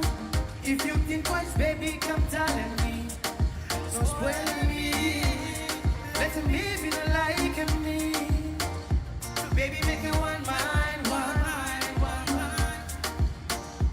Baby, make it one mind. Choosing me, oh, not one year. Anyone that choose them, okay. Bye, if I kill yourself, don't give up. Why, oh, baby. Anyone that choose them, okay. Why, oh, baby.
Thank you very much. I think a round of applause again for young Davy. Thank you very much for the chance to have a bit of a break. But now we'll get back to the serious part of the program, and I know it is the moment we have all been waiting for. And we still don't have the results. I'm just as eager as you for the results, but we will be having our presentation for the awards very, very soon. That's the special awards and the main prizes. And so we take this.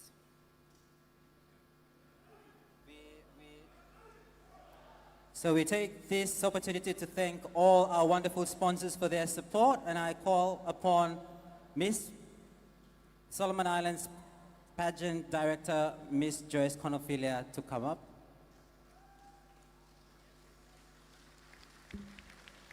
Good evening, everyone.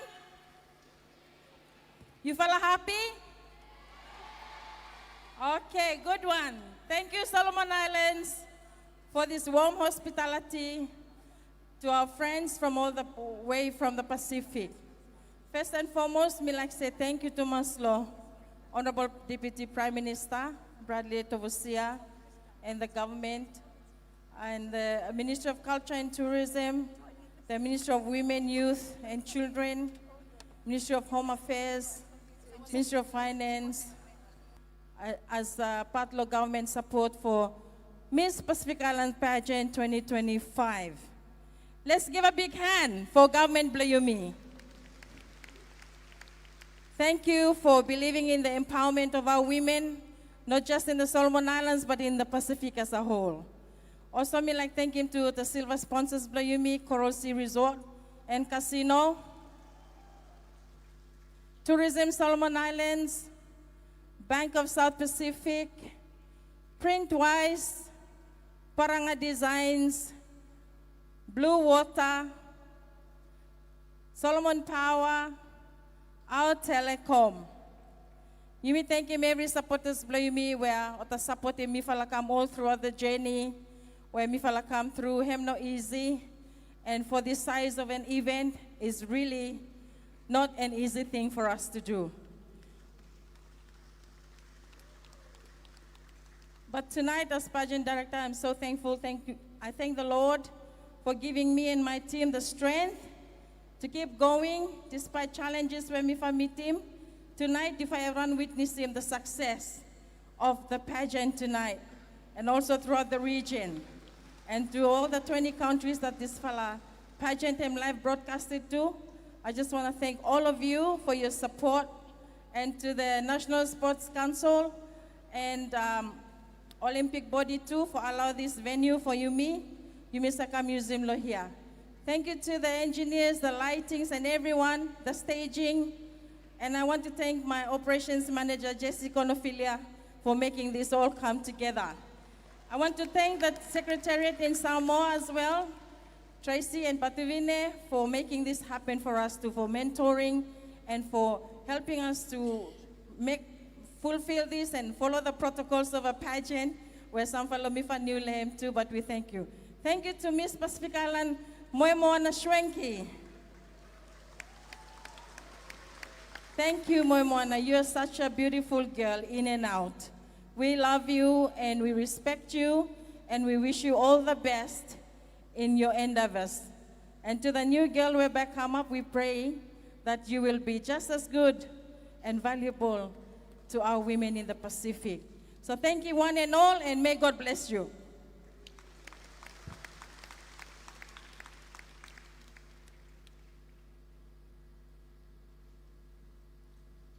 Thank you so much, Solomon Islands Pageant Director, Ms. Joyce Conophilia. We are still yet to have the results from our esteemed judges and scrutineers. It is a very structured process, so we will have to wait just a bit, and then we will know the results shortly.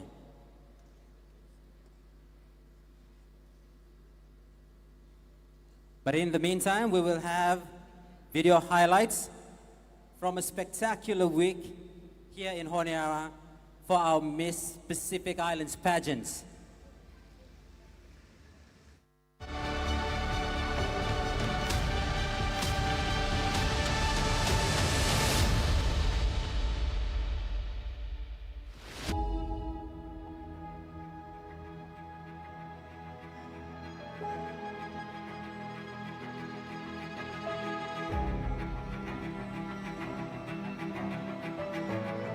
My time here in the Solomon Islands has truly been amazing. This place has truly lived up to its name as the Happy Isles. I feel very grateful and deeply blessed to be representing my country here and meeting my contestant sisters.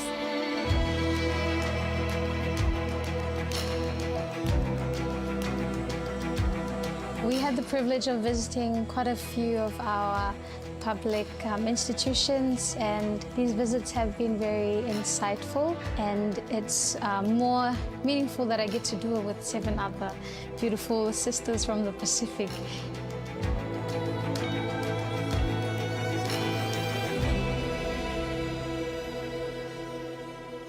Hello, Oketa. My name is Elsie Polosavai.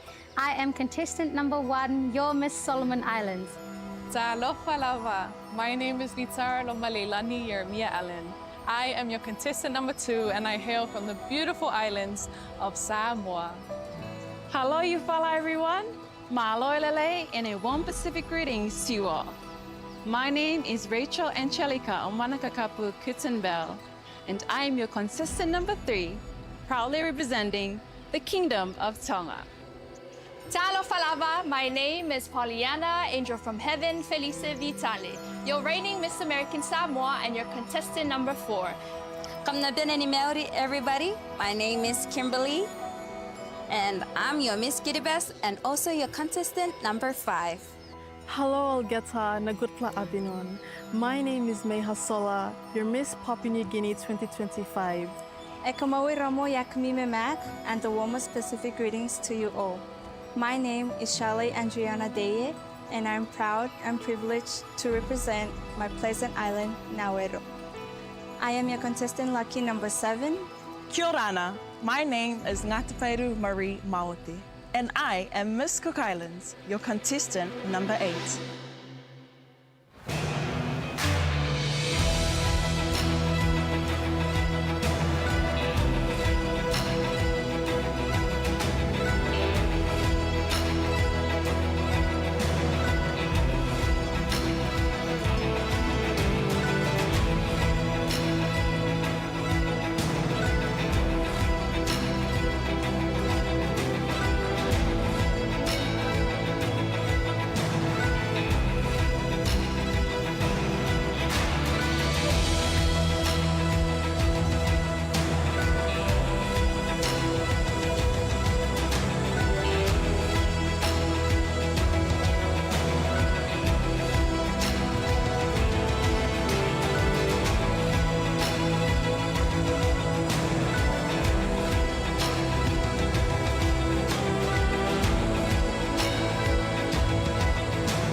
But God took his time on you. Pretty brown skin girl, prettiest in the room. Been around the world, but I always seem to come back to. I come back to my roots. Maybe it's in your face, maybe it's in your ways, maybe it's in your long curly hair, baby. Maybe it's just your skin, maybe it's when you grin, maybe it's just your smile.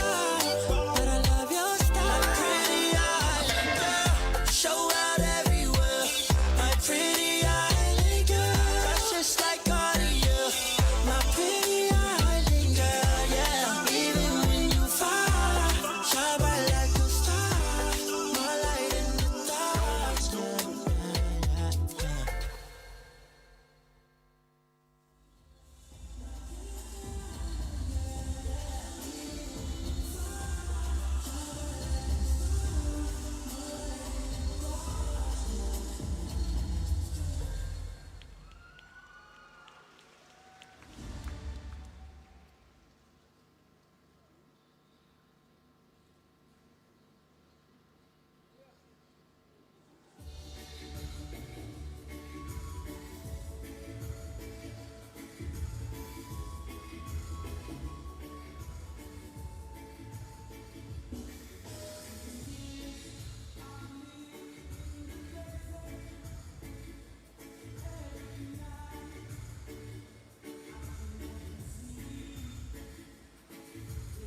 story.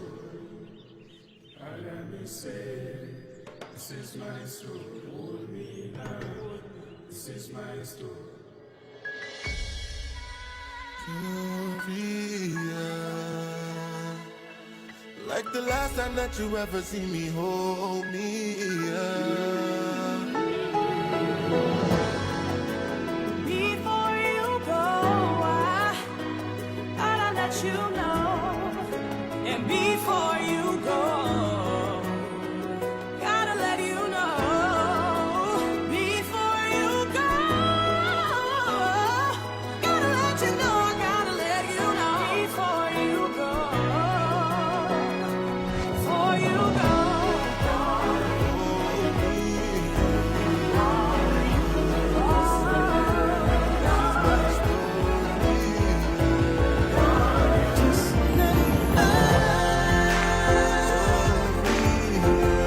Came to see the silver lining. My story. It ain't over till it's done, and your story's just begun. All the best is yet to come. It ain't over till it's done, and your story's just begun. All the best is yet to come. Gloria. Look at last time. That the results are in.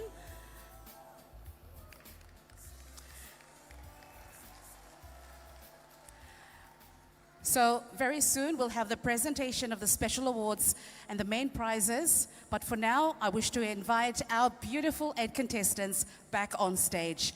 Ladies and gentlemen, please give them a round of applause.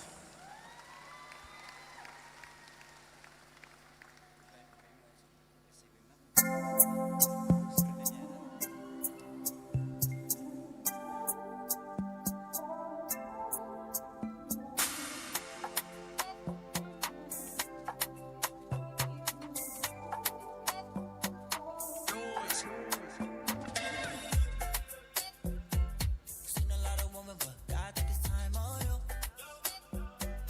Pretty brown skin girl, prettiest in the room. Been around the world, but I always seem to come back to. I come back to my roots. Maybe it's in your face, maybe it's in your ways, maybe it's in your long curly hair, baby. Maybe it's just your skin, maybe it's when you grin, maybe it's just your smile. But I love your style. So I can't be with someone who ain't like me. My pretty island girl, show out everywhere. My pretty island girl. Ladies and gentlemen, please another round of applause for our beautiful 8 contestants of the 2025 Miss Pacific Islands. And now, just before we go to our special awards, we've got another a sets of gifts that will be given to all our beautiful contestants for this year as host country. So we've got special gifts that will be given to each of these 8 contestants.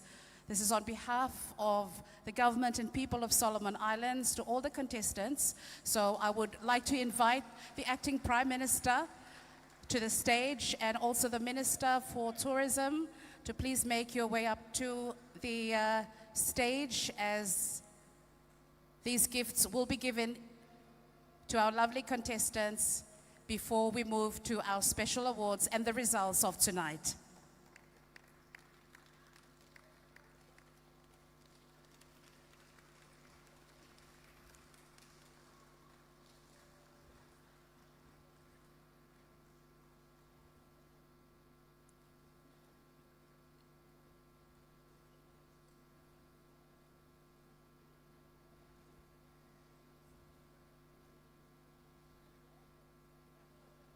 Ladies and gentlemen, the acting Prime Minister, can we have a round of applause, please, who will be making a presentation with individual gifts to our 8 contestants, also joined with the lovely Minister for Tourism.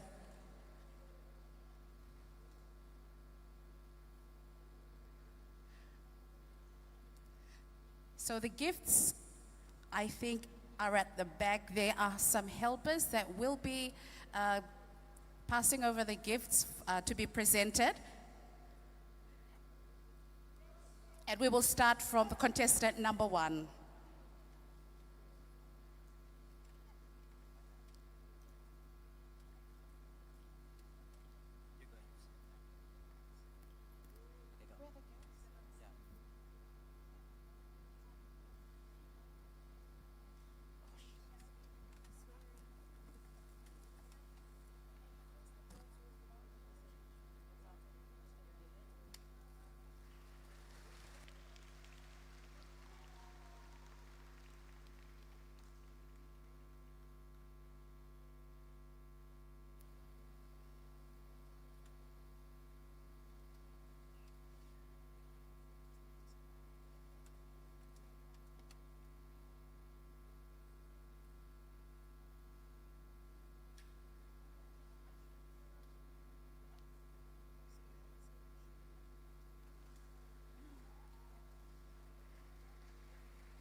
And a gift to Miss American Samoa, contestant number 4.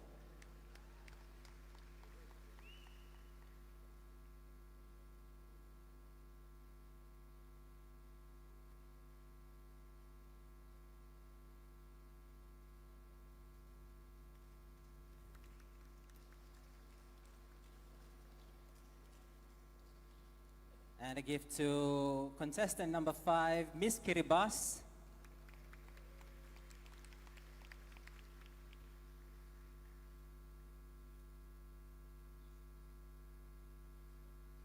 And a gift to contestant number 6, Miss Papua New Guinea.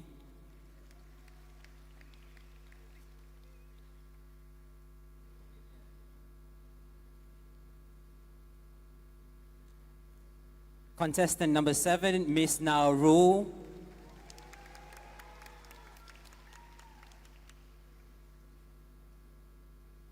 And finally, contestant number 8, Miss Cook Islands.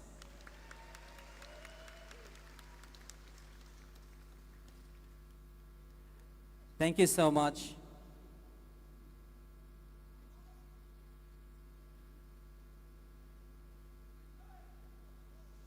And a final gift to the reigning Miss Pacific, May Moana Swanky.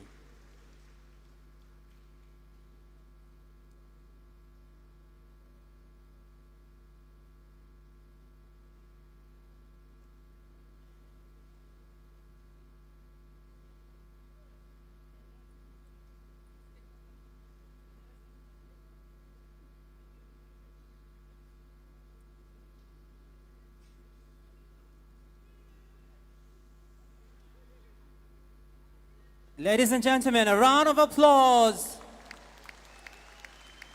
Thank you so much, Honorable Acting Prime Minister.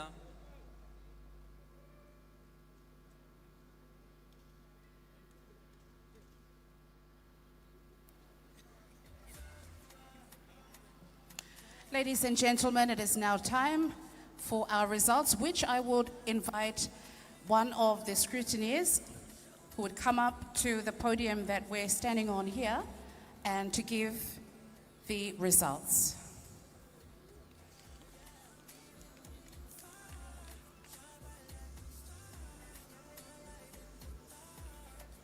So just to witness that the results from the scrutineer, thank you very much, Pamela, and I've got the results here. And a big thank you to our scrutineers. Thank you, Pamela and your team, and to our esteemed judges and scrutineers for the hard work tonight. We thank you so much for your commitment to making sure that our Miss Pacific pageant tonight is the clear winner. Ladies and gentlemen, we will proceed.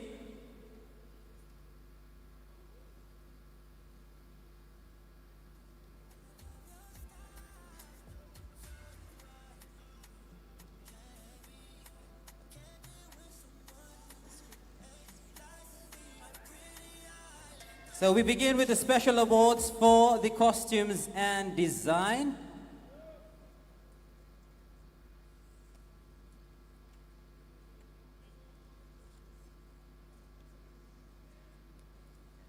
So before we will present the flowers to all our contestants, I will call upon May Moana,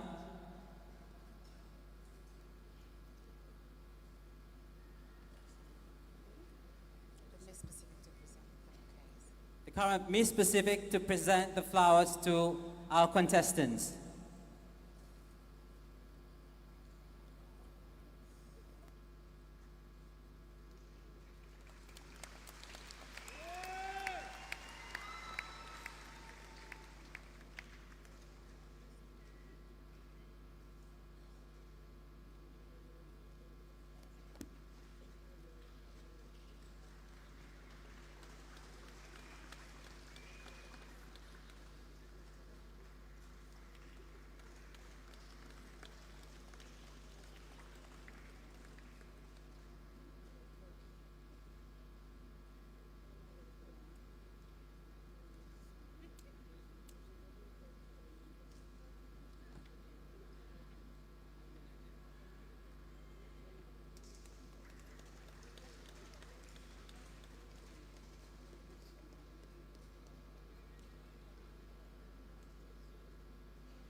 Thank you very much, Miss Pacific, Moe Moana Schwenke, who has just given out bouquets.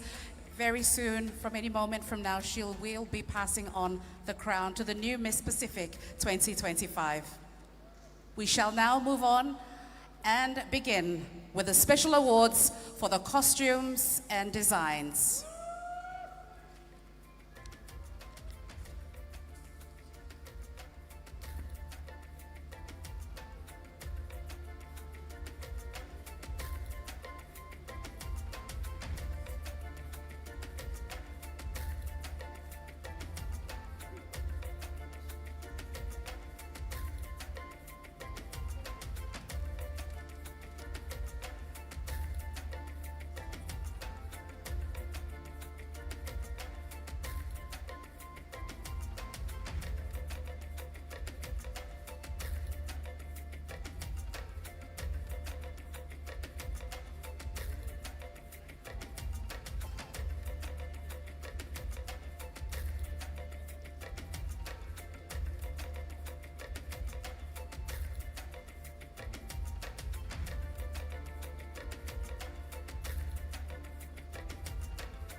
Apologies for the delay. We just have to make a confirmation on how the points were given with the score sheet, and then we will soon announce the winner of the first special award.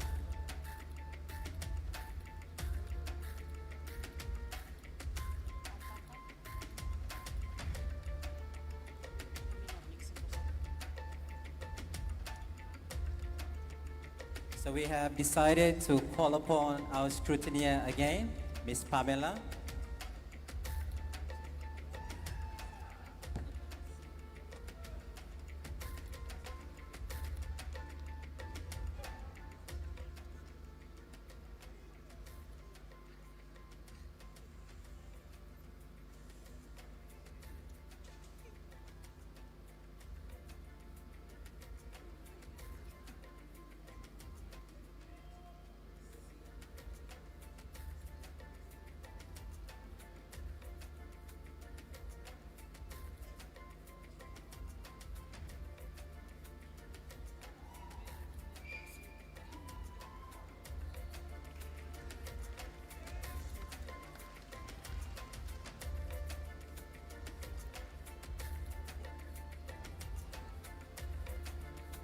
Ladies and gentlemen, we have a clear winner for the traditionally inspired attire.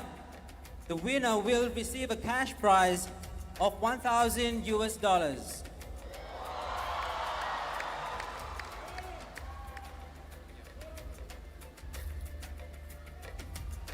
And the best traditionally inspired attire goes to contestant number 3, Miss Tonga.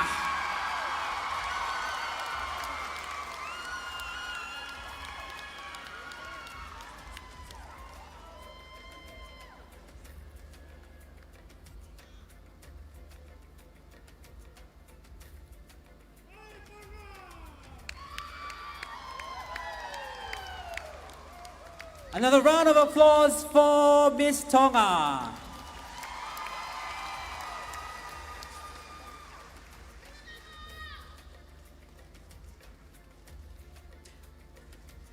Our next special award is the best sarong and will receive a cash prize of $350.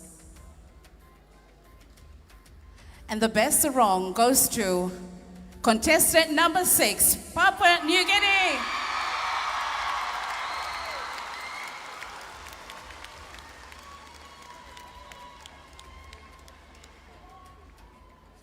The Best Sarong Award is sponsored by Jensis Catering. A big thank you to Jensis Catering. Thank you so much.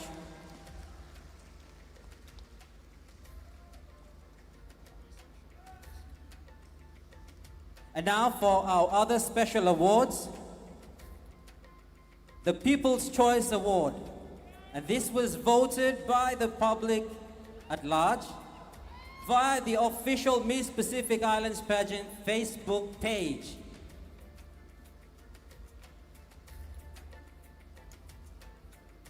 The People's Choice Award winner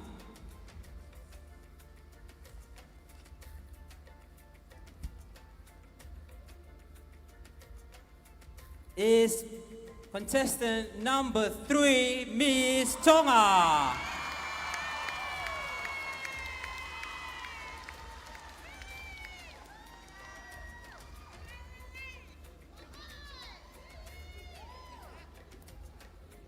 The People's Choice Award is proudly sponsored by Tourism Solomons. A big round of applause to Tourism Solomons.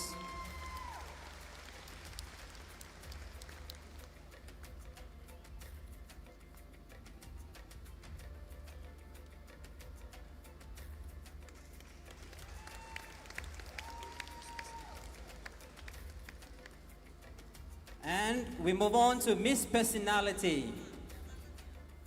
Miss Personality was voted by the contestants themselves, and she will receive a cash prize of $400.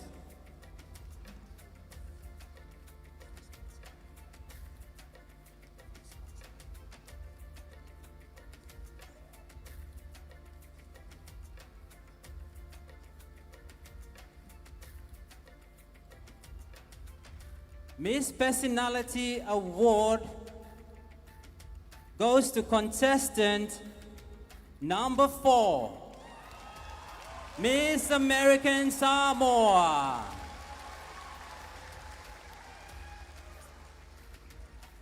The Miss Personality Award is proudly sponsored by Palm Sugar Limited, A big thank you to our sponsor, Palm Sugar Limited, for the prize money.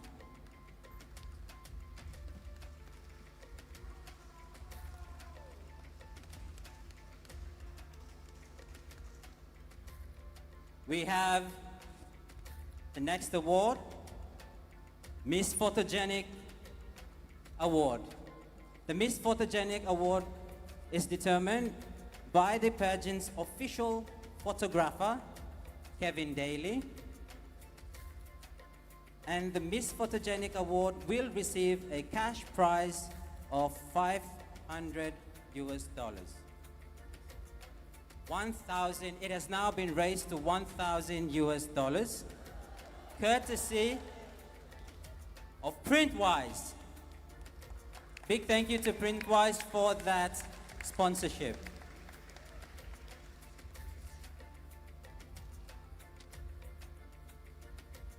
Miss Photogenic Award goes to contestant number 2. Miss Samoa.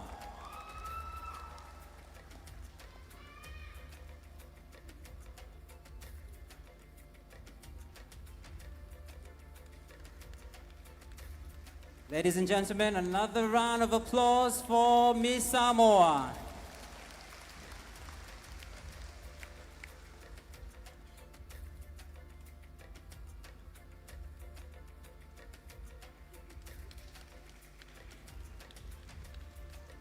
The next special award is the National Tourism Award, and this is decided by the host country pageant organizing committee based on the contestant who is most courteous, prompt to pageant activities, considerate of others, and is the best all-rounder in the eyes of the committee.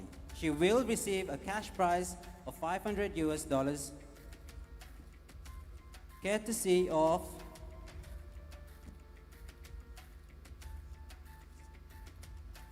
Tourism Solomons.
Okay, let's move.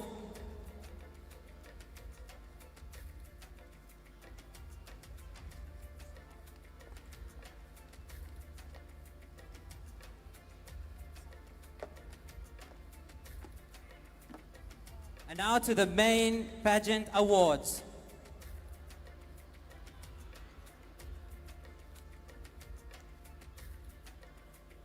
To the main pageant awards.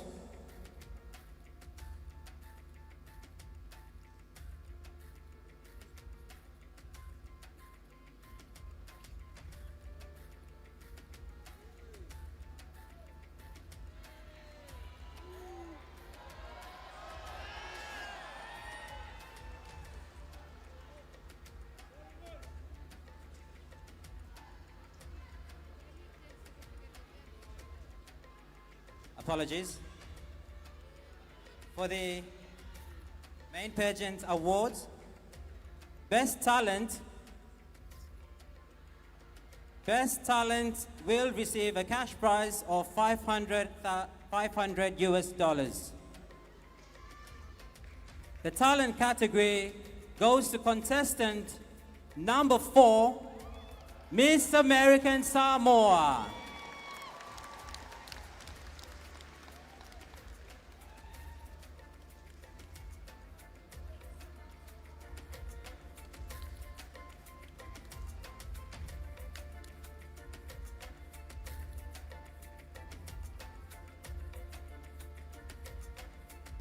Ladies and gentlemen, a round of applause for Miss American Samoa. Our next main award is Best Interview. The winner will receive a cash prize of 500 US dollars. And the Best Interview contestant is contestant number 2, Miss Samoa.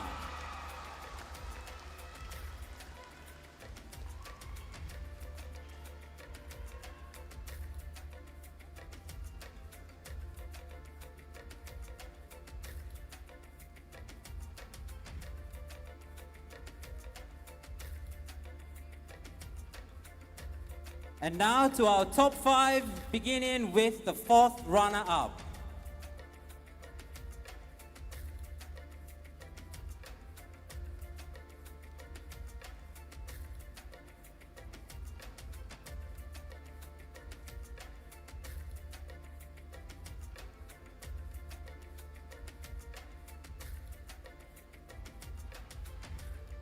Our 4th runner-up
So we just have to get the scrutineers back on stage.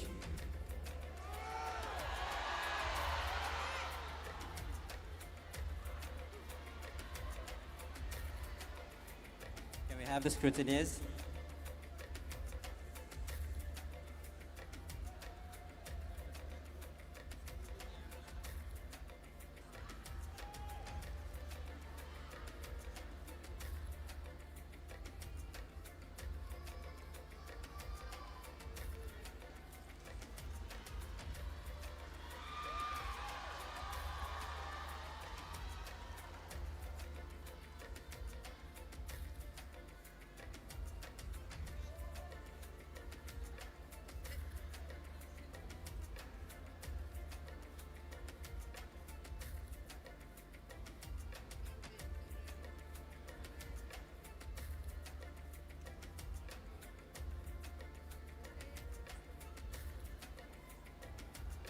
Okay, ladies and gentlemen,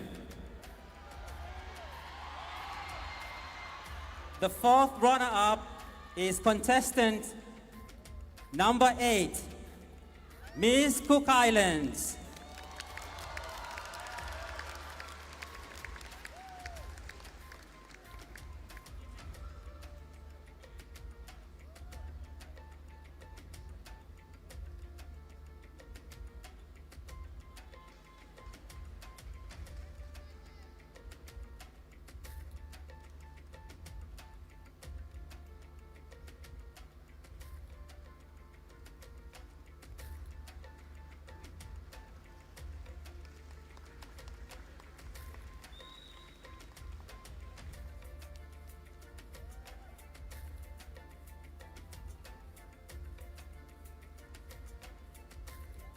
Another round of applause for Miss Cook Islands.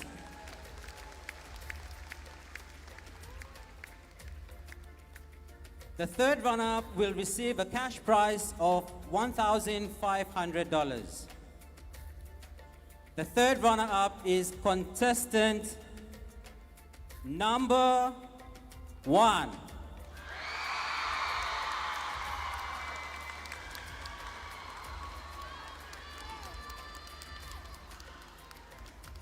Miss Solomon Islands.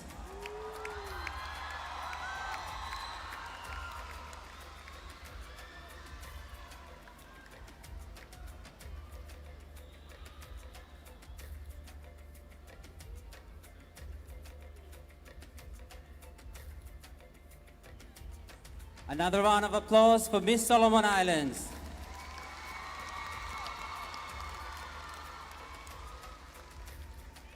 The second runner-up will receive a cash prize of $2,000 US. The second runner-up is contestant number 4, Miss American Samoa.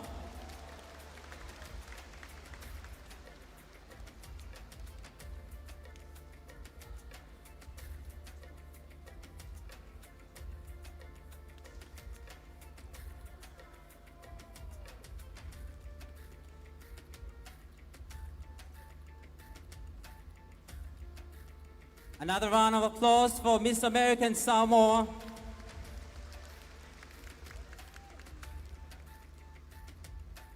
Ladies and gentlemen, the first runner-up is very important. In the event that the Miss Pacific Islands is unable to fulfill her term, for whatever so reason, the first runner-up is crowned as Miss Pacific. The first runner-up will receive a cash prize of $3,000 US. One of these ladies is about to be crowned Miss Pacific Islands, and she'll go on to represent the region at various regional and international events. Our new Miss Pacific Islands will receive a cash prize of $5,000 US. Ladies and gentlemen,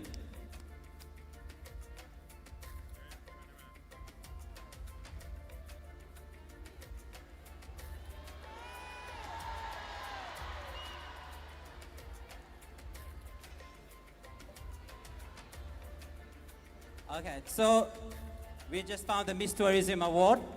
So the Miss Tourism Award, before we announce the winner, is Miss American Samoa for Miss Tourism Award.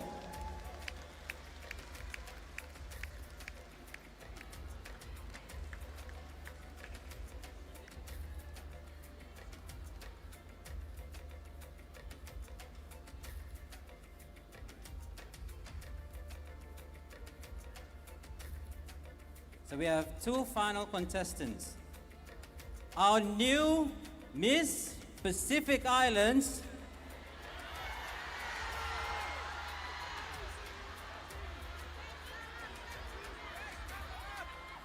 first runner-up.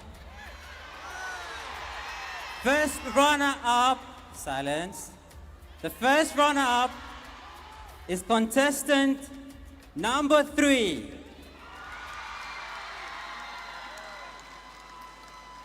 Miss Tonga.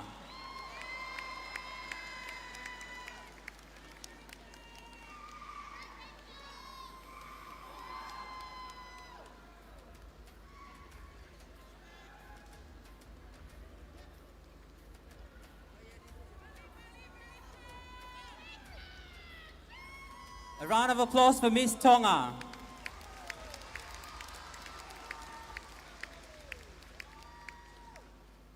And finally, ladies and gentlemen, our new Miss Pacific Islands is Miss Samoa, contestant number 2.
Ladies and gentlemen, our new Miss Pacific Islands, Miss Samoa.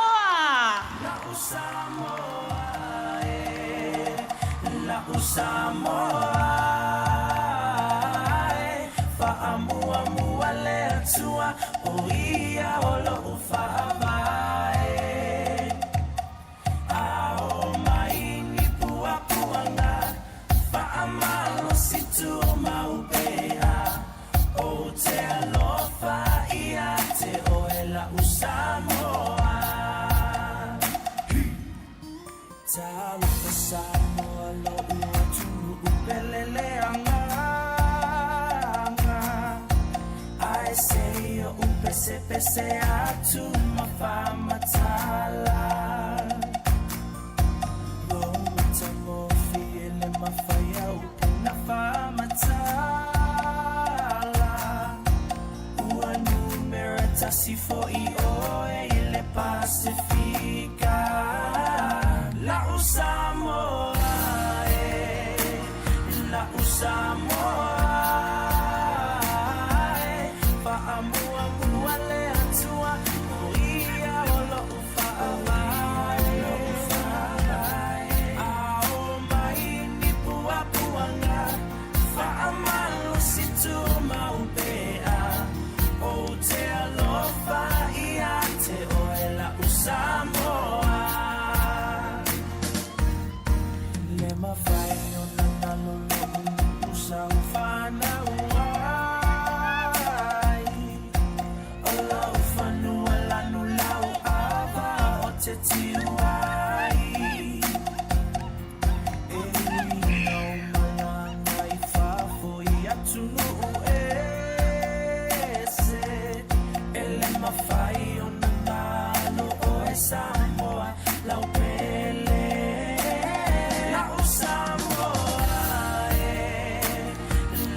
Thank you very much. Another round of applause. There you have it. Congratulations to our new Miss Pacific Islands, the new Miss Pacific Islands, Miss Samoa. And a big thank you to all of you who came out tonight for the 2025 Miss Pacific Islands, as we do have our new Miss Pacific who has been crowned. Sai le amatanga le upu, sai le tua le upu, o le tua fo'i le upu. O ia lava sai le tua i le amatanga, le ia whaia mea umalama. Le ai fo'i si mea tasi na whaia i le i whaia e ia. Sai a te ia le ola fo'i, o le malama lama leo tangata.